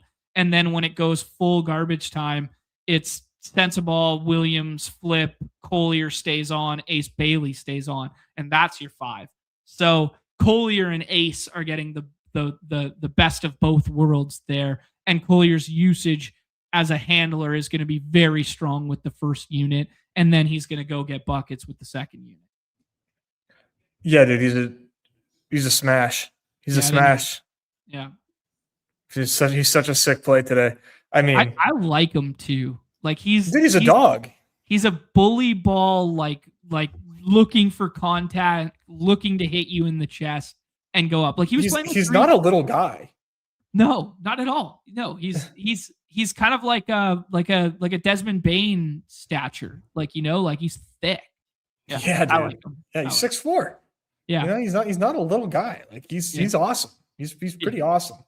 Like he's clearly pass first, but like, man, he can get his when he wants to, right? Like he's putting up these 20s, these 25s as he drives the lane, right? Like, yeah. I'm jamming Collier today. Like Collier versus Rollins is like not even close to me. No. Yeah. Not comparable. Yeah. Yeah, Collier's so good that he plays them 48 minutes to ensure they lose. Like, yeah, this is full like, yeah, make sure he goes in there to lose us the game. Like it's so good. Bro, I mean, it's a skill set. Like he play 48 minutes, like that dude's getting rewarded in the afterlife, I promise. And this wasn't the most recent game. It was the Atlanta game when he played the 48 there. He had 3 fouls. He had 3 fouls like early, and Will was like, "Nah, you're staying in, bro." Like He tried. He was like, just Coach, be I'm smart about tired. it. Yeah. And like the refs are in on it too. They know he's got to play big minutes. So like the refs are like, there was a couple like where he was pretty aggressive offensively, and like, Yeah. okay, maybe we put the whistle away on that one. I was watching that one. I was okay. I like him, dude. Unbelievable. No, he's awesome. Yeah, so Collier would be my jam. I think Lowry in the last round is totally fine if he gets up to 30. I think Jaren Jackson Jr. is fine, but I don't like the matchup versus Miami for Jaren Jackson Jr. I would rather play Lowry, but dude, it's literally catch and shoot, and it's like off ball, which he's amazing at. He's like one of the best off ball guys, but like it's 25 minutes, and it's like, is 25 minutes of Lowry in the last round good enough to win you the slate, or would you rather have 36 of Andrew Wiggins on the other side? And that's the debate you're going to have to make, over and over with yourself. So yeah, if you're chasing the minutes, it's ace. If you're chasing the, right tail in 25 minutes, it's like Lowry. But I don't know. How do you feel? No, I mean, we'll get to, I'm not really sure what I want to do yet. Okay. But I'm kind of like keeping my options open as much as possible here, taking a little bit of Lowry, taking a little bit of Jaren Jackson, because I just think this game and the amount of minutes that they play can still be a score that you need in the 6th round. But yeah, I'm keeping my options open. Collier, though, all the way. Okay, cool. Let's talk about the Miami side here, Nez. Another guy who didn't get drafted at all yesterday, but then had a monster ceiling with the secondary unit there was Ware. Ware plays 29 and gets 40 fantasy points yesterday there. We got Q-Tag on Norm Powell. We talked about that a little bit here. So Norm Powell's free in the last round, which is just, abnormal to have a all-star in the last round for free with a Q tag there. Any concerns about Powell tonight? Do you think he plays second night of back-to-back? I'm not entirely sure. I think he's a fine pick because the swaps are no big deal. He also hasn't been super awesome fantasy wise. So I don't know that you absolutely need to jam it just because you can. If he doesn't go, Wiggins and Jaime Jaquez are awesome picks today with the Pelly Larson D tag. So I think that there's a lot of really, really fun options here for Miami. And yeah, I'm trying to get myself a lot of swaps to play this as the news comes in. All right, cool. Yeah. Any like gal brain, hey, this game goes, plays to the total, it's fast, and then we get garbage time run. So you play like Collier on one side, and then you play Ware on the other side, or you play, Collier on one side, and then you play Jaime on the other side. Anything like that where you're trying to game stack it, but not with Bam versus Lowry, but with something contrarian? I mean, you don't have to, but not a bad idea. Okay. 1 second. Yeah, you're good. Shout out Fantasy Football Garage, who Nez joined for some PGA the other day, dropping off 5 Badge Bros memberships there. Much love, my friend. Missed that while we were talking to Sam. Let's keep pushing here. Let's talk about the Nets and the Bulls here. A 220 here, 4 by way of the Bulls there. Bulls have a lot of moving pieces in their lineup right now. They've been playing Jaden Ivey 30 minutes. Anthony Simons is just a flamethrower when he's out there trying to get buckets. Okoro's never playable. Buzelis is, getting his a little bit, but not the full ceiling that we would like to see from him just yet. I will get the most recent injury report here. Zach Collins is out. Giddey is doubtful. Trey Jones is doubtful. Yuki and Mac McClung are out with the G League there. And then Jalen Smith has a Q tag, aka Sticks, at the 5 there. So if he does not go this evening, some big time minutes at the 5 can open up there. We'll talk through some potential dynamics there. And then on the net side of things, all the G Leaguers listed out, but then Michael Porter Jr. and Yegor Demon are out there. So first and foremost, are there any nets that are draftable this evening? Because we are opening things up. Let me put in Brooklyn so we don't get Melo in there. Are there any things we want to get to here? I think Claxton's okay in the last round, but is always kind of soft capped between him and Daron. Sharp had a really nice game. What was it? 3 games ago there? Yeah, Lakers, where he got up to 25, got 50 fantasy points in that one. Yeah, I don't want to be like jumping up and down to play any of these guys, but there's right tail outcomes with these guys. Traore is more of a redacted play, but probably starts at the 1 tonight. Noah Clowney can sink a couple threes here and there and play with like a little bit of size in the front court too. But yeah, it's kind of like more Danny Wolf's music.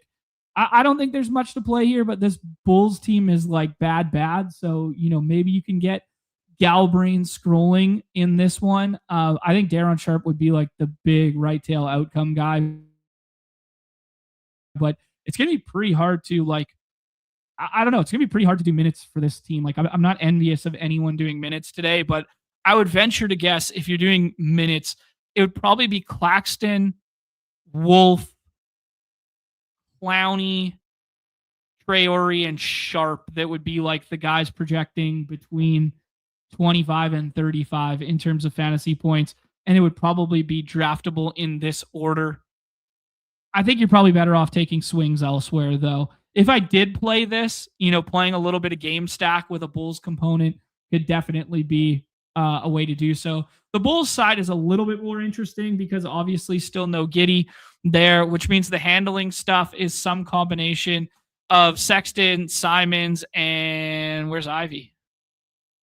Ivy. There we go. The minutes have been encouraging for Ivy, who was playing, hadn't played more than 25 with Detroit. And then he comes to Chicago and he plays 33 and plays 30. So that's kind of fun.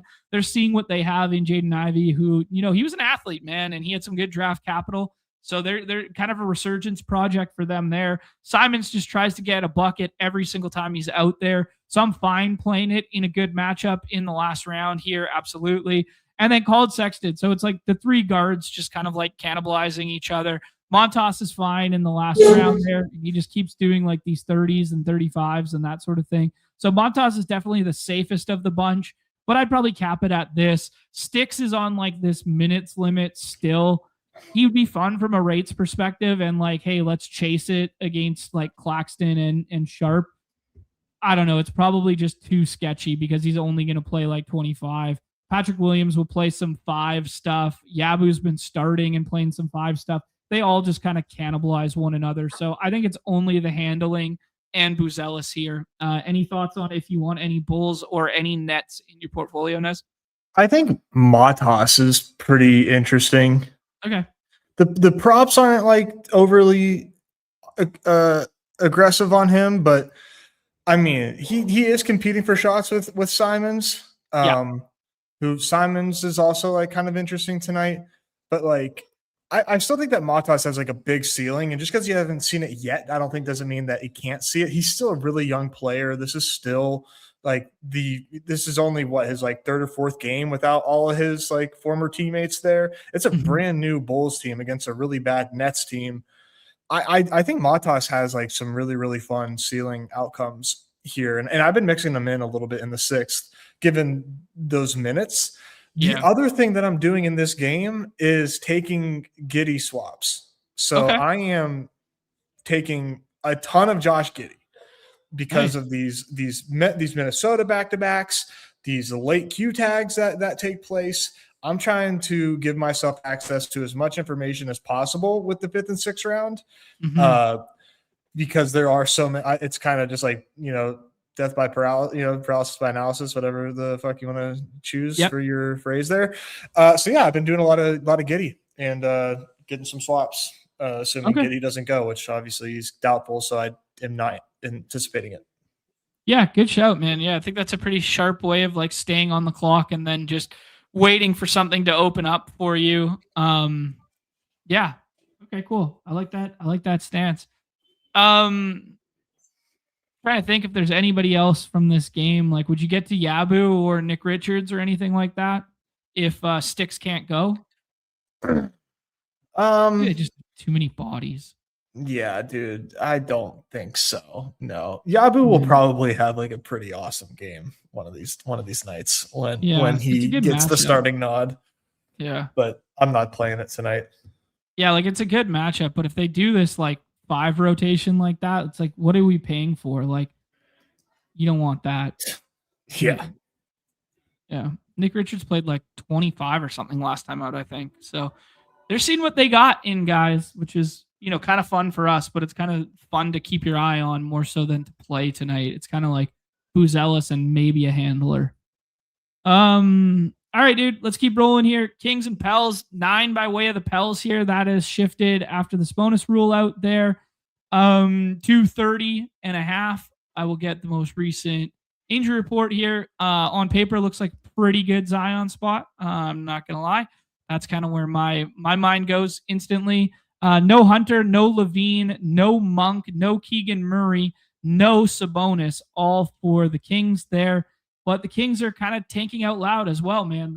They did 25-minute caps on Harden on DeRozan and Westbrook the other night. Then the following night, it was kind of encouraging that they played 30, at least them. But Nick Clifford played big ass minutes. Dylan Cardwell was my swap on Saturday night there. Ended up playing, not a boatload comparative to the night before, but played well enough in his minutes there. Yeah, dude, let's talk about the Kings first here, and then we'll move to the Pels side. Yeah, man. Kings are kind of like a big part of the let's wait this thing out and see what opens up thesis here. Sure. They are like an impossible team to project right now if you are a provider or a market odds maker. Yeah. Really, really difficult. But we saw Nick Clifford play mad minutes, put up 50 in 50 fantasy points. Pretty good spot for him again, and I anticipate big minutes for him. We saw my GOAT, Dylan Cardwell, have himself a nice little game. Almost did enough to boost me into some nice payouts last time out. He's a fun player. Dude, it's a lot of fun. It's a lot of fun, honestly, like with this tanking Kings team, but I don't know exactly who it is that I want to go to. Sorry, man. Give me a second, dude. I apologize. Yeah, I mean, if you're chasing minutes, kind of like similar to last time, like these are the three guys, man. Like Plowden played almost 40. Cardwell played, 25 off the bench there, but played 31 the time before. And then Neek played 39 there and saw some big box scores. People want to play the name value and like the mean projection of like, Russ and DeRozan, but there's like a non-zero chance that like, maybe Russ can get you there in 30 minutes and just give you a right tail outcome in a good matchup here. Maybe DeRozan can do it, but I think if you're chasing minute ceilings, it's kind of similar to the Utah scenario where they're like tanking out loud and they're going to play the vet guys who we really would like to play in this spot and kind of jam like Westbrook tonight. He's probably not playing more than 28 or 30, so maybe going to some of these young guys that they let close on nights like this. Chase the dream a little bit in that regard. I like that shout from Nez that those would kind of be like last round targets, but we definitely want to see kind of like what opens up as the day goes on. On the Pelican side, G Leaguers listed out, and then DeJounte Murray is listed out still as well. Best Ball Bags hate it. We thought he was going to be back sooner than this, maybe after the All-Star break there. But Trey Murphy's been putting up some good ones. He had a monster shooting night on that Milwaukee slate there against the Bucks. Man, he just 12 made threes, I think it was. 12 made threes. Incredible stuff. Looks like good matchup for him. Good matchup for Zion. Sadiq Bey is draftable any night. Derek Queen's draftable. The one thing I didn't fail to mention about the Kings stuff is you will have to deal with Herb on the other side in terms of handling. So like Russ with like Herb in his jersey feels a little gross. Probably.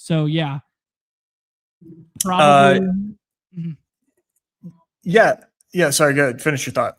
No. You're good. I think it's probably just 4 draftable here, and like Derek Queen is like the super scroll, and he's kind of just always in play for the right tail stuff. Misi could kind of still play him off the floor at times, but I think they're going to just go ahead and see what they have in Queen, especially in matchups where there's not someone on the other side that can play him off the floor now that the trade deadline has passed on the Misi stuff. Right. Couple things here. One, I'll just start from Derek Queen since that's the last thing you said. Scroll of the effing night tonight is Derek Queen. Like it. God, dude, if this is not the Derek Queen spot and not a Derek Queen night, when is it? When is it? Like, I just really am not sure. This feels so good for him. Sadiq Bey also a great scroll, right? Like this is actually like probably the best time to draft Sadiq Bey when he's not being 100% drafted, but he's in a good spot. And honestly, he's played really well this year. And I think at some point you got to give this guy props. Now the Trey Murphy Zion thing, we didn't really talk too much about Bam, but Bam in a really good spot against Utah. Like, how do you rank Bam, Trey, and Zion? Because by ADP, it's Bam, Trey, Zion. I think I'd probably be Bam, Zion, Trey tonight. I think I like the Zion spot. But if you're telling me the super scroll are these two guys like in Queen and Bay, I think I'd rather be overweight them than overweight Zion in the second round. And I don't like pairing any of these three together. I don't mind pairing like Trey with Queen or Trey with Bay, but mainly Queen plus Trey would be my favorite combo of those groupings. So I could see myself drafting Trey ahead because the ADP is ahead, because catch and shoot is good, and because he doesn't cannibalize me wanting to stack a late rounder with him. So okay. That's kind of like the mental gymnastics I'd be playing. But I really like your shout as those two guys as scrolls, and that makes me like Trey a little bit more than Zion. But in a vacuum, I'd project Zion higher than Trey tonight. Yeah. And I'm it's sure. Yeah, it's just been tough because it's been Trey season all season basically. But yeah, it seems like a really good spot for Zion when he gets Reynaud in there. I think Cardwell is good, dude. I think Cardwell is good, and I think he's a pretty nice presence down low. But he's not going to play all the minutes there. And when it's Maxime down there, he's just absolute food. Okay, cool. Yeah, I like that take. All right, man. I think those are the super scrolls. We covered that, and then we covered kind of like how the Kings stuff could break and where the minutes will be opposed to where the production could be. Funny one in the chat here from Wiz. This why play 28 minutes of washed Russ versus Herb, then 20 minutes of Ty Jerome in a revenge game? Like, that's pretty funny. Ty Jerome revenge game? I guess. Ty Jerome was a Warrior before he was a Cav. Wow, he must have been. Damn, they messed that one up. Yeah. All right.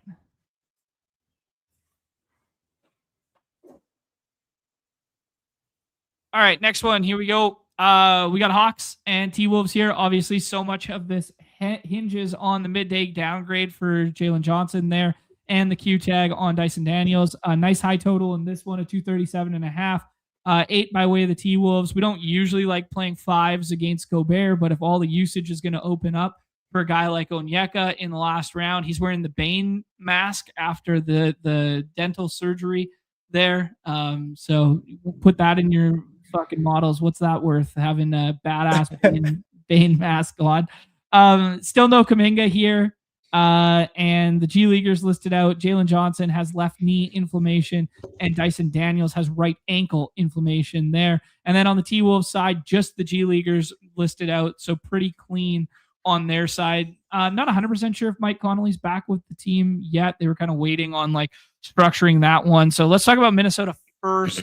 Not that he's draftable, but just how he impacts, some of the handling decisions with him being there now, with Io being there, that sort of thing. So yeah, it's probably just Ant, Randall, and then Gobert, who's in a decent matchup here. Maybe you can scroll to someone like Naz Reid in the last round or Jaden McDaniel, something like that. But what are you thinking here, Nez?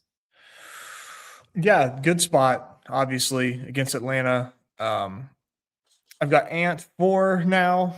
I've got Randall ranked really high as well. And then you got some pretty fun scrolls in, like, Rudy's technically a scroll. I mean, if you want to take him in the 6th, I mean, he's a good pick in the 6th, don't get me wrong. Naz Reid, undrafted, pretty fun. That's it for me in terms of like where I'm going in this game, unless we get like some late news on who's not playing today, which, I think they've already filed. I'm pretty sure. Or no? Yeah, they filed. Yep. Nothing. Yeah, so just far, so cheerleaders good. listed. Yeah, so far so good. Unless there's like some counter to like Jalen Johnson and Dyson.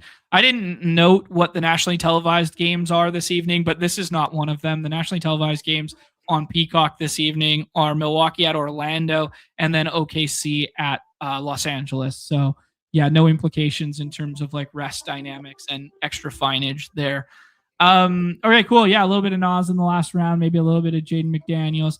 Hawks side of things, we already had the Jalen Johnson conversation. He's letting, he's falling a little bit in rooms there. Onyeka was pretty nice the other night in his return, played 30. He was wearing the mask.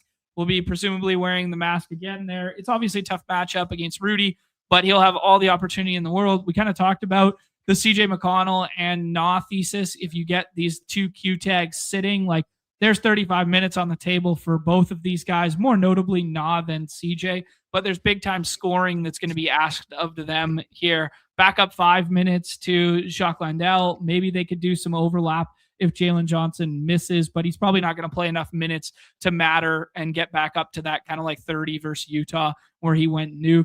So I'd probably be keeping it at these three in the pool and, the Q tags if they play. But I'm pretty scared that, midday downgrade and Dyson with the ankle thing that they both missed tonight.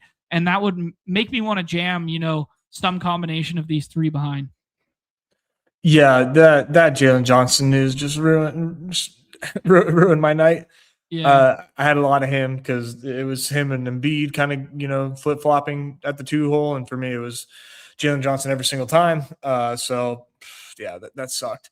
Like you said, dude, these last three guys and Onyeka, Na, and CJ become pretty interesting. CJ, even let's say we find out in the next injury report, Jalen Johnson and Dyson Daniels aren't playing. Like, I still don't think CJ would move enough. Right. I don't think that, people see what we see in our boy CJ. So he'd be interesting.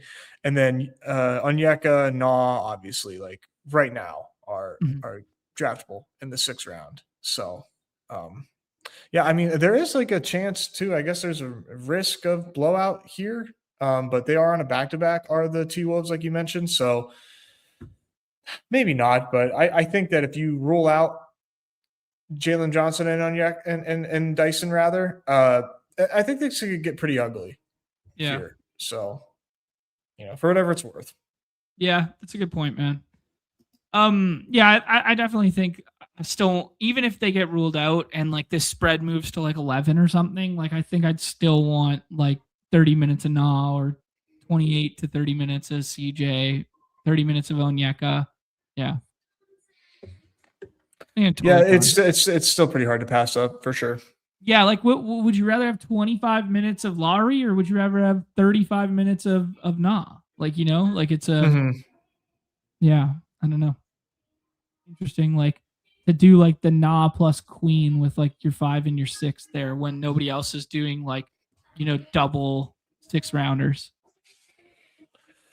Yeah, they're good scrolls, dude. Yeah.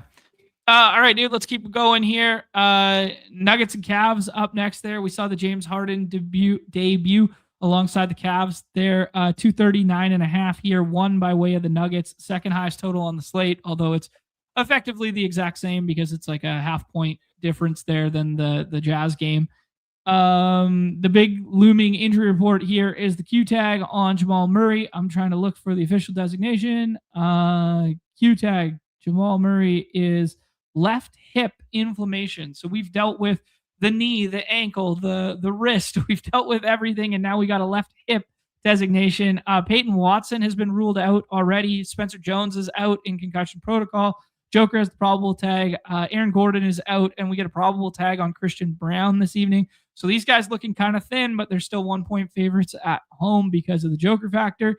He's just going to project so well tonight. And then on the Cavs side, you have Tyrese Proctor has a Q tag with an illness.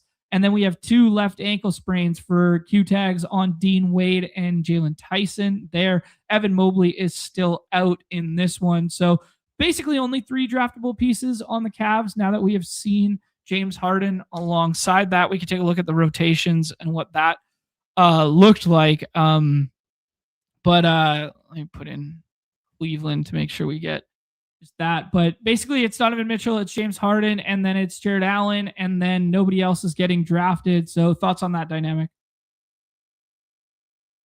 Yeah. So for this one here, man, the addition of James Harden obviously is awesome for the team of Cleveland, but just for drafting purposes, I think it definitely. I haven't figured out how to appropriately bake that into our draft rankings, because it feels like we're drafting Donovan Mitchell as though James Harden isn't there right now. I don't know. A little bit. Yeah. They are staggering them, I believe. Yeah. Like so you kind of talked about, like what you thought they would do. Yeah, so they just kind of put Harden in the Garland role, right? Where Mitchell comes out quickly, then Harden stays on and runs that second unit when they get a sub in, then they come off for one another, then he plays a stint as a second unit, and then they have a little bit of overlap to close the second and then start this, and then they do the exact same thing in the second there. Yeah, pretty interesting. Yeah, I like both those guys tonight against Denver. I think this is like a pretty awesome game between both these teams. Yeah, it is like I kind of have to wait and see what's going on here with these two guys on the whole, because like one of these guys I think is overdrafted. I don't know. Right. Yeah, and not sure which one it is on a night-to-night basis. Yeah, Donovan Mitchell played considerably better than James Harden did in their first iteration, 52 fantasy points, but a plus 12 opposed to a dash 14 there. And the usage was 37 for Donovan Mitchell and only 20 for James Harden. So definitely a feeling out process here. First stint, like 38.6 usage comparative to James Harden having an 18 in that first rotation. And then the James Harden stuff kind of like, spikes when he's not on the floor. Yeah, James Harden didn't play well that game, but he did have a crazy fourth quarter. Like I don't know that he missed a shot in the fourth quarter. Made, assist, made, rebound, made, rebound, made. Yep. Yeah. It was he turned that shit on. Yeah. So that's definitely interesting. They closed with Keon Ellis, so they closed like smaller in a revenge game for Keon Ellis. I don't know if that was by design with like on-ball defense or what it's for. I know we're kind of pressed for time, but just like, dude, the Cavaliers and the moves that they made, I think a little like overlooked in how they like revamped their team. I mean, I kind of love what they did. Like Keon and Schroeder for backup, like front court stuff is, backup guard stuff is just like incredible. Yeah. I really, really like having those guys on like the second unit and things just like not like falling to shit for these guys. So yeah, just on the whole, I really like what the Cats did. Pretty deep team, pretty deep. They got deep like out of nowhere.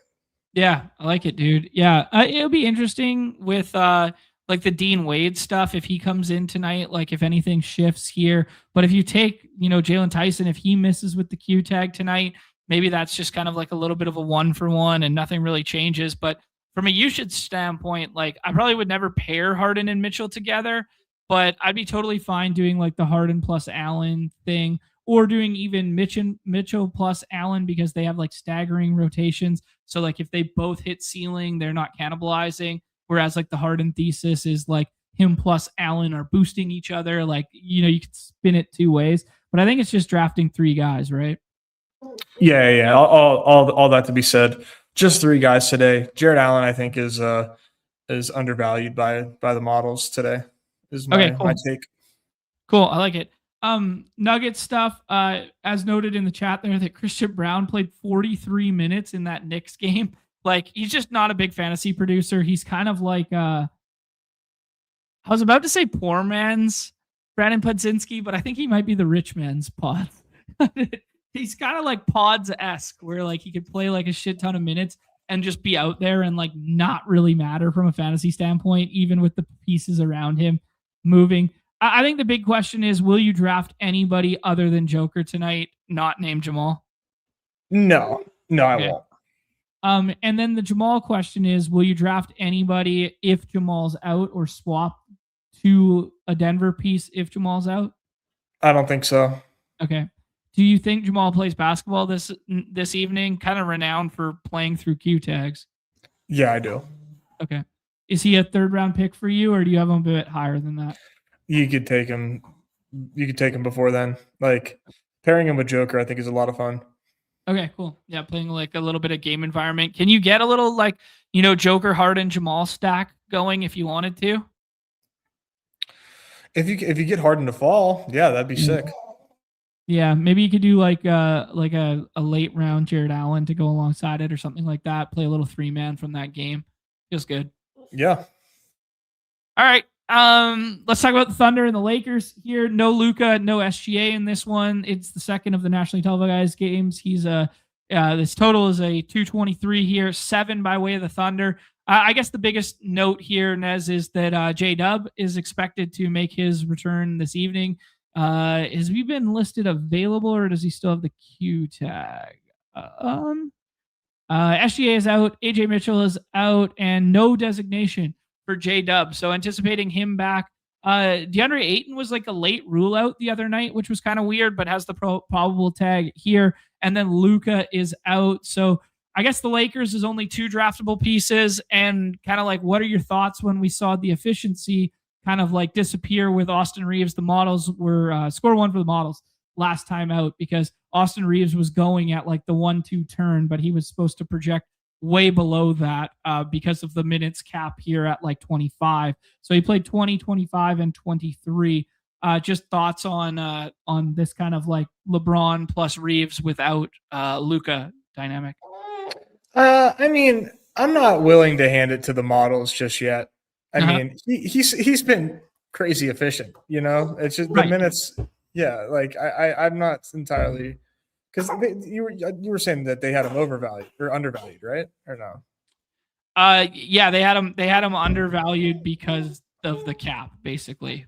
Yeah. The minutes cap is there, but I mean, what will it be tonight? I think is the question. I would probably guess 28. Okay.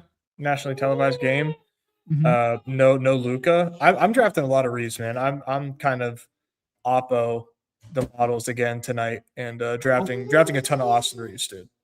All right. Nice. Yeah, I mean, like, obviously it's not the best matchup in the world when you have like Cason Wallace, Lou Dort, etc. on the other side. He'll also have to deal with like the rim protection of like Hartenstein and Chet. But yeah, I mean, he's not a 4th or 5th round player, right? Especially if he's without Luka on the floor, right? So if you guess right on the minutes, he's definitely going to out project this area, right? Yeah, and I mean, he's doing pretty well. He's so good when Luka misses, and we're anticipating some form of a minutes increase. I don't expect him to get 30, but I expect him to pay off where he goes in drafts, which is after ADP right now. So I like the Reeves. Okay. I haven't watched LeBron since Luka's been out, but I venture to guess, just looking at the assist figures and kind of what's going on here, that like increased kind of like LeBron point handling, point LeBron kind of vibe without Luka. So increased, drives, potentials, and shot volume is kind of what's taking place right now. Yeah, and as evidenced by the 7 turnovers there too. Yeah. Yeah, a lot of ball handling. Just Braun, just being 40-year-old Braun right now. Okay. Any love for him this evening? Do you like him above or below ADP? I imagine the models are going to like him. LeBron, they love LeBron, yeah. Yeah. 35 minutes last time out to lead the team in that Warriors game. They win 105-99 versus the Warriors. Reeves still played off the bench in that one. Obviously, no Ayton, like we alluded to. A 36.9% usage for LeBron. Wow. Yeah. Okay. Yeah, do you like him more than like the Hardens and stuff like that? Or is it still just like a bad enough matchup and he's too old? Like kind of vibe. I'm fading LeBron. Okay. Like, I wish his ADP was a little higher. so it was an easier fade, but I'm still fading him. Okay, sounds good. Ayton in the last round, or just not a good spot for him? No, thank you. Agreed. What are we doing with the Thunder here, man? Like, is J-Dub draftable? We assume, before All-Star break, first game back in like a month, he's probably going to be on minutes here. Would you like to play him tonight, or are you just kind of Chet and that's it? No, I'm not really into J-Dub tonight, dude. I think a lot of people are. I think they're getting some permission from the models to take J-Dub. I hate it. I can't imagine a guy off a hamstring that has missed like the entirety of the season for a different injury, but has missed so much of the season already. Coming off this hamstring injury is a good pick in the last, like even in the last round on a Dawg Bowl slate. Like, I just don't. If he gets home, F my life. But like, I just simply don't see it being a good pick at all. Truthfully, he hasn't even been good this year when he's played. That's a very good point, because not that he's not a bad player, but he hasn't been good yet, and he's missed so much time.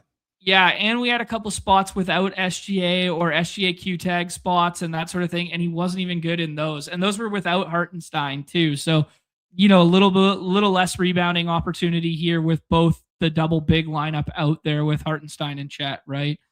Yeah, exactly. Thoughts on Chet in this spot? Like, I kind of have reservations about Chet when Hartenstein's active, kind of like how I do the Cat Mitch Rob thing, where it's like they're just cannibalizing each other on the glass, like ceiling isn't found. But SGA is off the floor, right? And SGA is like, 36, 39% usage at times here with like a first unit when he wants to go get his. Like, Chet's probably going to get an additional shot volume of like 5 to 6 tonight. And that matters, especially if it starts falling, right? So, yeah, just thoughts in general here about anyone else, and Chet and then anybody else. Yeah, I think the Chet ADP is correct. It's definitely intriguing to me. I'm like at the field on it. Projections don't think that he's worth this high of a pick, but I think the ceiling is pretty evident, right? Like, I think that this is a pretty strong IKB spot where, with SGA out, with Jalen limited, I think you just jam Chet and see what happens. Sure. Okay, cool. Anybody else on OKC? Like, can we play into like the Wiggins scoring off the bench narrative? Can we play into, Kaysen plays 32 in a competitive game and they need more scoring from him? The Jared McCain thesis of, hey, they went out and traded for him and maybe he sees expanded minutes without SGA. Anything here?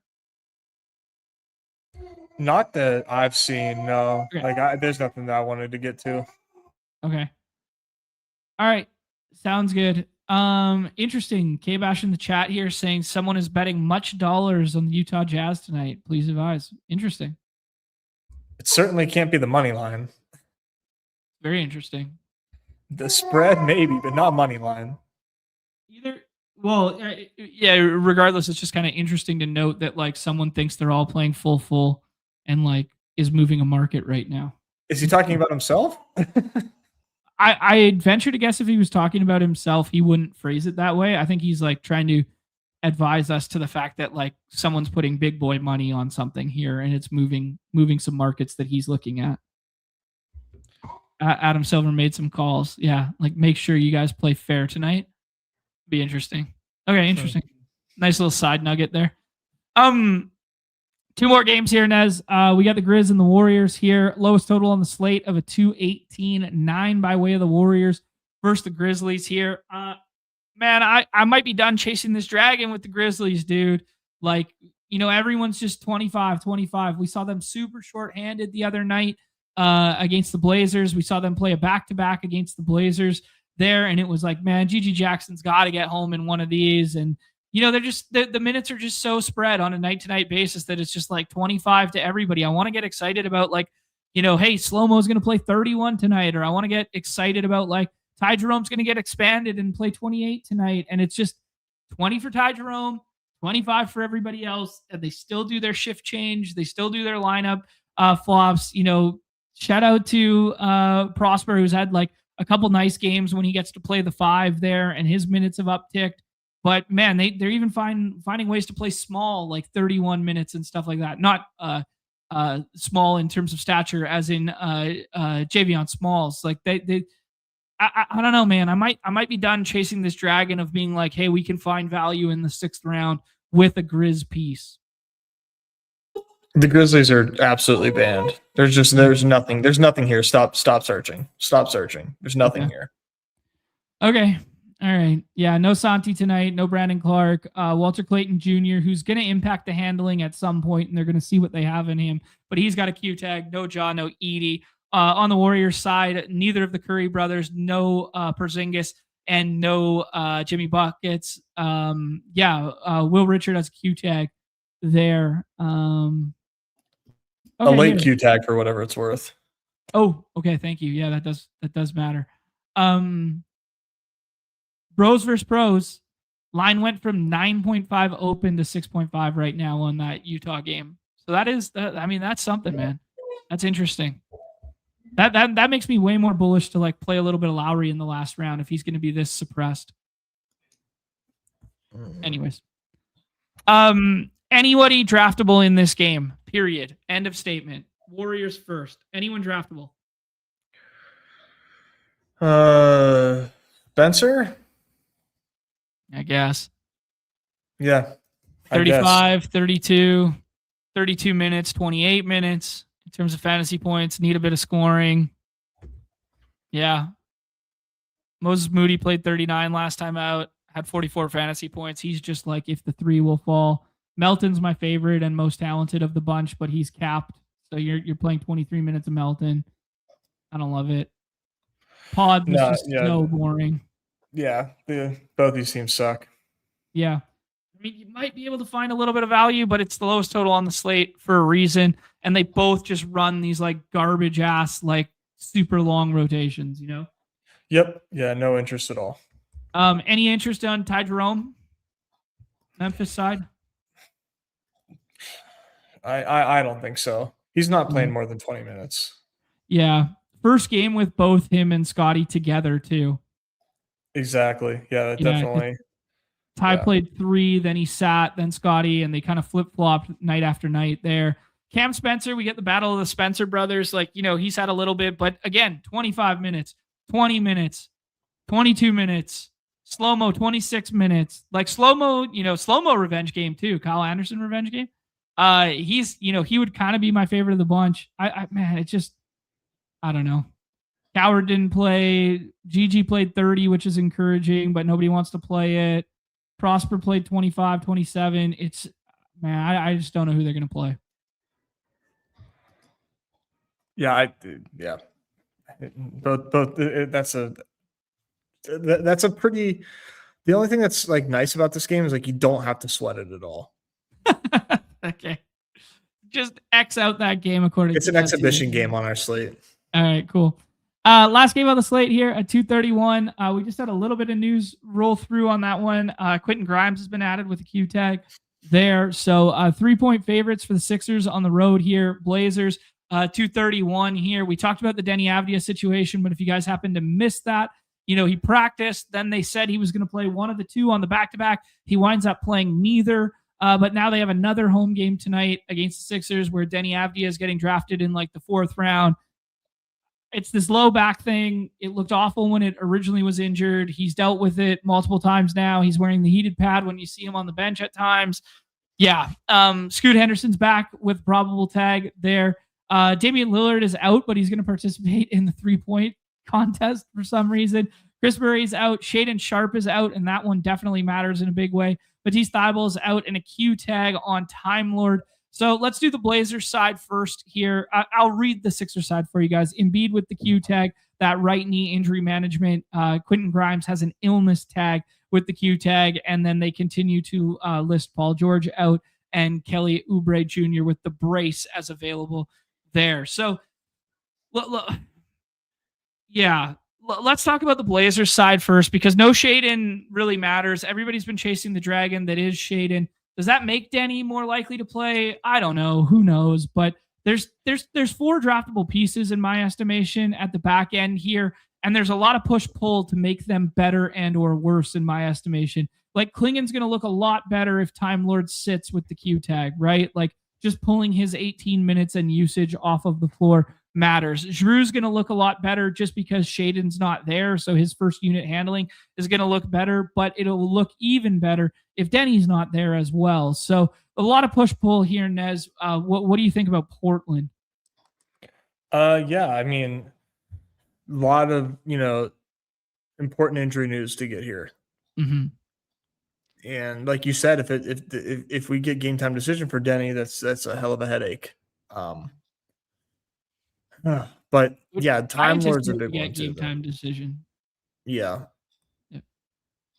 Yeah. Hopefully we can get some sort of some clues there. Mm-hmm. That would be helpful. The one thing that's nice though is if you are playing Denny, yep, your swaps are like mad clean, right? It's like it's Drew or it's Grant. Like that's really nice. The Klingon play, I think, is a bit of a gamble. Mm-hmm. He's played a lot of minutes lately. Yep. So if Time Lord plays, like you said, I think like you're definitely going to see Klingon way closer to 25 than you are 30. Yeah. So I'm not in love with the Klingon play right now. I don't even think it's a great spot for him. So yeah, and I'd anticipate Time Lord playing tonight because he just doesn't play the back-to-backs, and those are the spots we love to jam Klingon because he gets up to 35. And there's no do-up Wreath anymore to be concerned about. Not that he was playing a lot, but in terms of backup 5 stuff, there's reasons to really be in on Klingon despite the tough matchup, especially on the defensive side versus Embiid. But there's big reasons to be in if Time Lord was sitting. But I think Time Lord is just the carryover Q tag from, missing the back-to-back. And this is just how they deal with Time Lord. And the spots we love to jam Klingon are the second night of a back-to-back after Time Lord is sitting for sure. Yep. Yeah. Not tonight. Yeah. I think Drew's totally fine in the last round. Would you rather play Drew or Nah in the last round tonight? I think Nah. Okay. But you know me, man. I love Drew Holiday. Yeah. Nice to see him get back to almost this 30 plateau, these 29s, 25s, 27s. Playing second night of a back-to-back was encouraging there. Just so much opens up in terms of usage with no Shaden. So, Jeremy Grant could be someone you swap to tonight. He will probably he'll probably be 6-man off the bench and whatnot, but he could, play big minutes and close. He's probably swap only, but I'm good with it. Yeah. Kind of all just if Denny doesn't play, but we're not going to have that info. So probably going to be swap stuff. Or if you want to play the narrative that Denny's out, so you don't pair him and Holiday together, just play Holiday in the last round or something. 2 high ADPs on Joel Embiid and Tyrese Maxey. I think I would be in the camp that Embiid plays tonight. It's just the same designation. He's been playing big minutes. He's been monster ceiling. It's been good to see him playing good competitive basketball to the ability in which he's capable of. Him and Maxey feel both fine tonight. I like Embiid more than Maxey. But yeah, in a vacuum, I think it's just these two. I mean, maybe some VJ in the last round because Grimes could miss, or, maybe you do some, I don't know, Dominic Barlow got converted, but it's really low ceiling on most nights. Kelly Oubre, maybe swap only if you want to be contrarian on the Denny stuff, where everybody jams Portland stuff and you swap to Kelly Oubre just to zig when everybody else zags late tonight. But it's probably just these two, eh? Yeah, I don't even really want any VJ yet. Okay. We'll see. I might change my mind because it's a fast-paced game and VJ just defies logic. So it might actually just be fine. But otherwise, yeah, pretty easy. All right, cool, man. That's all the games. That's all the plays. Let's rip a couple drafts and see what it looks like here. I will put you on stage for that. There you go. And jump in. No, they told me I wasn't allowed. Hold on. Oh, enter on mobile. We tried the on and then off again. Yeah. There we go. Oh, look at all those dingers. 2 more spots to join Nez. Nez is down bad because he has changed to the green avatar now. Yep. We went away from the Buster Boys bit of copying his Avi to Okay. to this one, which I was like, what's one that I just like don't see a lot in the lobbies? And it was this one. So here we are. We got the Trojan hat green guy. Yeah, the Trojan hat's funny. I like that one because it's like all it proves is that you or no, the dachshund is funny because the dachshund is literally just like, oh, you deposited a lot of money. Congrats. Yeah. This one is you cashed in 5 battle royales, I think is the Trojan one, which, you know, evergreen reminder, we need new hats. Yeah. 5 battle royales was a long time ago for the fellas. Yeah, it does give you MSU vibes. It gives me MSU vibes too. Yeah, good shout. Okay. Yeah. I'm mocking. So we're gonna get left with Jalen Johnson, by the way. Yeah, we're gonna have the decision to make here. Yeah, and I just don't want to do it. Yeah, it looks like you're a little light on the Maxey, Donovan Mitchell, and Cade Cunningham tiers, according to the solver there. Looks like you got a pretty big stand on Bam right now. Yeah, I was kind of, well, this is a lot of RNG with where I'm getting draft slots right now. But yeah, I thought Bam was a great play. So yeah. Okay, nice. Somebody or no, Jalen Johnson's right here. I'm Anthony Edwards here. Okay. Yeah, I'm good with it, dude. Yeah.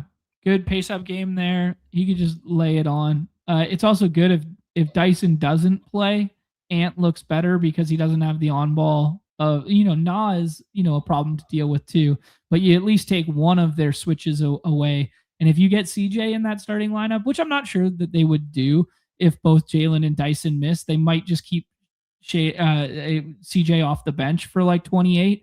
But if he matches up with him more, I mean, let him cook CJ tonight. Yeah. All right. Jalen Johnson's staring at us. Yeah, so there's your game correlation if you want it. You already got 31%. People in the chat saying he's falling to the second round at times. Yeah, your decision. Yeah. I'm gonna do a little big game James. All right. Sounds good.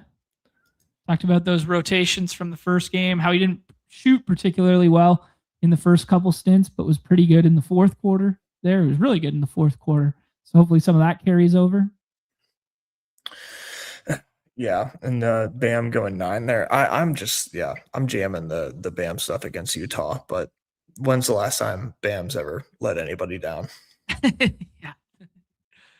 Second night back-to-back Bam. At least he didn't play a ton on the front end, right? Like Ware had the big box score and played a lot yesterday. It's such a track meet game, Mm-hmm. Yeah, the worst stuff caught me off guard. Yeah, Bam played 28 last night. Obviously didn't close. The big stint in the fourth. Yeah, nothing really noteworthy. Ware didn't even close and still played 29. Ware and him did have a couple overlapping stints. Interesting. Yeah, that was kind of out of nowhere, wasn't it? A little bit, yeah. And I don't really know why, because the Wizards aren't that big, and they just kind of leave Sarr out there by himself. Sarr had 5 fouls in that one, so maybe they were just let's get this guy in foul trouble and put 2 bigs on him. Yeah.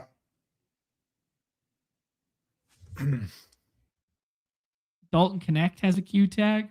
Not that matters, but just another shooting body for the Lakers. Yeah, who does that open up? Anybody?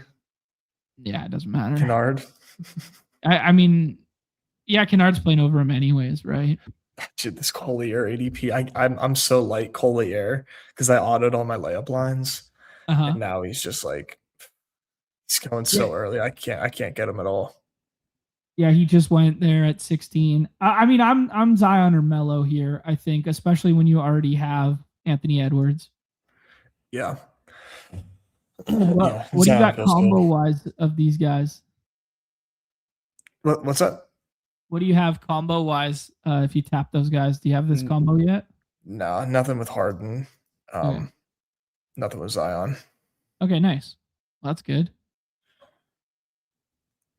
I think this is Denny for me. You go Denny over Suggs? Yeah.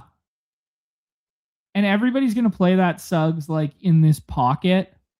I think I'd be wanting to be the Denny guy and then double scroll. Yeah. The Zion thing takes away one of our favorite scrolls, but Scott in the chat saying he's been hammering 5/6 Bay and Westbrook all day. Like that's a pretty cool combo. I'm a little skittish on the Westbrook like minute ceiling, but he can do enough in 29, 28, but yeah. The Kings are really interesting without Sabonis right now, for sure. But I don't think Westbrook is the way that I'd like to play it personally. Yeah, I was about to say I think he should project the best, don't get me wrong, but like who would be your favorite Kings play? Neat Clifford. Yeah. I respect it. Yeah. And then my guy Cardwell. Yeah, he has the path to like way higher minutes. Cardwell's interesting because so you want to know my gal brain on Saturday night. I think they have a bug in the ETR projections and drag and drop rankings where he appears in the projection set, but he doesn't have an ID tag in the underdog set. So when you take his raw points, he was projecting as like the 33rd best play on the slate, but nobody was drafting him because he wasn't in the CSV. So when it came to swap time, I was like, I'm just going to swap to Cardwell because everybody's going to swap to DeRozan or Westbrook and Drew Holiday ahead of him because they project better, but it was like 0.3 points difference, and I swapped to Cardwell. I did not know that. That was that's some pretty good stuff. Yeah, I was drafting Cardwell. I was swapping to Cardwell. Yeah, loved that spot for him, and I love his spot tonight too. So it is gonna be tough for me not to get a little bit of him as the day goes on. Here you go. I fired up I should probably tell Dink this instead of just exploiting. Yeah, instead of exploiting it for my own gains. But yeah. Brandon Miller by projection is the best pick on the board. Go scrolling, bro. Play the Lowry narrative. Play Utah plays competitive. I've got a lot of Lowry already, but no, do you? Okay. Not so much in Dawg Bowl, but I have a lot in the layup line. Okay. But who cares?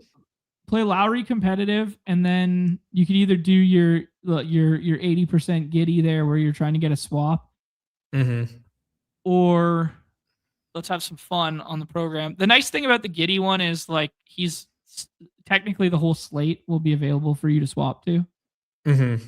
Yeah. Yeah, go scrolling, dude. Go Neek. Go Queen. Queen's a bad pairing. If you play Jazz as competitive, you could do double Jazz. That's what I was thinking. Do Nurk or like. Yeah, if you play Jazz as competitive, you can pair them together easy. Yeah, I think that makes a lot of sense. If you're playing Jazz, you might as well take two because then they're all under projected. So right. This team recap: Anthony Edwards, James Harden, Zion Williamson, Denny Abdia, Lauri Markkanen, and Yusuf Nurkic. Should we get one more? Yeah, for sure. Okay. Entering on my phone. Okay. Let's get a Jokic team. Yeah, let's get a Joker team. Why not? Manifesting. Okay, let me see if I can do this for the people real quick here. Keep my top secrets of the trade to my. Damn. What draft slot do we roll? Same as last time? No, four. Okay, so this is what I noticed last time out. So if you check, let me see here. I'm going to take the stage for a half second.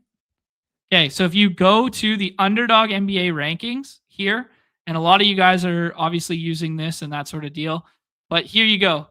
if you search the Kings in the drag and drop CSV, there's no Cardwell here. And you'll see that Neek is projected for 29.5, 30 for DeRozan, and Westbrook for 35. Whatever, fudge the minutes how you see fit kind of thing. But if you go to the DFS projections and then you see Cardwell in there, he's projected for 29. And then it's the same projection as Neek and it's the same projection as DeRozan, but everybody's going to swap to those two. And Cardwell's not even in the other set when people drag and drop. So you can just get all the leverage by being the Cardwell guy. Yeah. That's funny. I didn't even realize that. The game within the game, my friends. But I will let I will let Dink know that is happening. But I just discovered that on Friday when I was jamming at Lock, and I was like, oh, here's a little bit of leverage. But anyways, maybe it exists tonight. Maybe it doesn't. Okay, back to the draft. Here you go. We got Anthony Edwards again. Yeah, so I rolled Ant. If we get Jalen Johnson back to us here, I'd have to think about it. Yeah, I mean, the game stack correlation stuff is good, especially with your exposure to Bam already. Midday Qs and that are downgrades always scare me. JCam goes ahead and takes them. Who's the flip the board candidate here? Trey? Trey never falls back. Zion. We just take Zion a pick early. We just got Zion, though, to fall back in the third. Yeah, but we're flipping the board. Well, that just makes a worse team. It makes a different team. My point is the guy who never falls back. Well, the guy who never falls back is this range is pretty ambiguous right now. Mm-hmm. I mean, I guess I think it would probably be LeBron, because LeBron would never come back, but will the model bros just jam it anyways? So it's not really a flip. Yeah, that's what I'm thinking. He goes here. Chet, maybe. Yeah, Chet would probably never fall back. Maybe in hindsight. Yeah, Chet, but it's all right. I'm kind of getting pretty frothy on Zion. Another downgrade. Another downgrade for who? Wendell Carter Jr. Okay. You know who's actually fun on Redacted when that happens? Mo Wagner. What about Penda? Isn't Penda the favorite now? Loves to get his minute. He loves to get shots up. He's just a better fantasy producer. Mo loves to get his. Oh, accidentally stop sharing. You good? Okay, I'm back. There you go. Oh, Chet falls back. So yeah, take Chet. Yeah. Either Jamal. Either or is fine. I know. I got a lot of Jamal. Let's do Chet. Sure.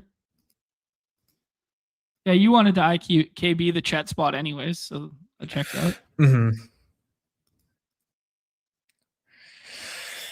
Yeah, I gotta figure out how to qualify without Joker. All right, Denny goes. Did Collier go already? Yeah. What did? Collier's team's crazy. All right, man. Let's all take a chill pill. Capital letters or Jalen Duren? Let's go Duren. I like it. That my God. Scott's tugging on my heartstrings. I talked about this while you were gone, so you couldn't throw up. Traore might be the late round guy you need tonight. Come on, man. I love it. It's just low hanging fruit, right? How do I get John? It's just John catnip. Yeah, it is John catnip. David's asking what goes into cancellations. Unfortunately, we don't definitively know because they don't provide us that information because we were players on the site. So you don't get told the secret sauce. But generally speaking, like two bad actors in a room with one another and one kind of like blatantly tanking a draft. Generally speaking, if you're hanging out here, Dave, and you're watching us and you're drafting, it's not your fault. It was somebody else in the room or a 1% combo or something like that. So yeah. Yep. Yeah. It's not you. It's somebody else. I promise. Yeah. Like every single night I get 3 canceled. Like minimum. Mm-hmm. Yeah. Reeves came back? Sure. Yeah, no way, dude. Got to take Austin Reeves. I have to. All right. Anthony Edwards, Zion, Chet, Jalen Duren, and Austin Reeves. J-Cam goes with the Nah scroll, playing the other side of some of those Q tags. Pretty sharp there. If we didn't have Zion, I would say maybe Queen. Montas is there. A little bit out on J-Dub, especially if he's going to catch steamed ownership. Bobby Portis is fine. Nurk is fine. Lowry's fine if you think that game plays competitive, but I'm scared of the minutes. Yeah, me too. Jaren Jackson Jr., same thing. We'll see. Because I think if everybody's going to play the... No. What were you saying? Okay. I think if everybody's going to play the tried and tested mean projection vets at the back end, that you should be the guy going Ace Bailey, Neat Clifford, Derek Queen, like some of these guys who can push into big time minutes opposed to playing like the minute cap ceiling guys, like the Lowry, the Nurk, the Russell Westbrook, like all of them feel like soft cap to me. Yeah. I'd be playing Nah. All right. So because we kind of went goofy on this one with the combos, I'm just going to take Brandon Miller. You're gonna have to catch me in the streets after the show to catch me scrolling. But yeah, I guess the question would be if Brandon Miller is such a projection darling today, like how different a play truly is Bridges or Khan at like 1/3 the ownership, right? So like definitely some scrollability there as well. Mm-hmm. Nice team. Seems good. Yeah, I think that'll do it, guys. We got 2.5 hours here. Thanks to Sam Sherman for coming on. Thanks for some of the memberships being donated there from the Fantasy Football Garage there. Love to see it. Also, guys, remember it's pinned in the chat and it's pinned in the description below to sign up for the opportunity to be a +1 at the Dawg Bowl, so you do not have to qualify your way there. Shout out to good people at Unabated for the beautiful interface that we were talking through there. Projections for them are coming out in about 10 minutes time. And then shout out to the Solver, what we just drafted alongside there. We're gonna have a code for the Solver guys going forward. That one just got ironed out. So if you guys are not Solver subscribers just yet, we're gonna have a little bit the only place that is gonna have the ability to get you a little bit of a discount on that going forward. So excited for that. Yeah, very cool.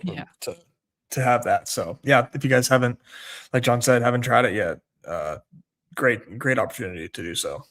Yeah, and if you want the ringing endorsement, especially on a Dawg Bowl night, 3 of the 4 Solver Bros have qualified thus far, and Nez is going to qualify this evening. So yeah, 19 subscriptions, and you can also qualify for the Dawg Bowl. You're just one more subscription away. How many subscriptions does it take to scroll? Good, clean fun. I respect it. Shout out to Sam Sherman, the BBM champ, for rolling through. Anything else for the people, Nez? No, see you in the lobbies, and we are back again tomorrow. Same time, same channel, same spiel. Yeah, members only tomorrow because it's only a 4-game slate. We'll talk through that one. Probably a little bit of a shorter show, and then a monster show on Wednesday doing both baseball and basketball. Vlad will be joining us there. I don't know if we'll break that up in terms of like show dynamics or in terms of membership. We'll wait and see on that one. But might be 2 separate shows, might be one long marathon. We shall see. And then, rest of the week we'll figure out Thursday as we go. And then I will be gone Friday through Monday and then we'll be back the following week after the All-Star break there. So yeah, best of luck to everybody in the streets tonight. Chasing Nez for that Dawg Bowl seat. Hopefully a member of the community can take one down this evening. That's it. Everybody's favorite time of the show. The end. Peace. Good luck, everyone.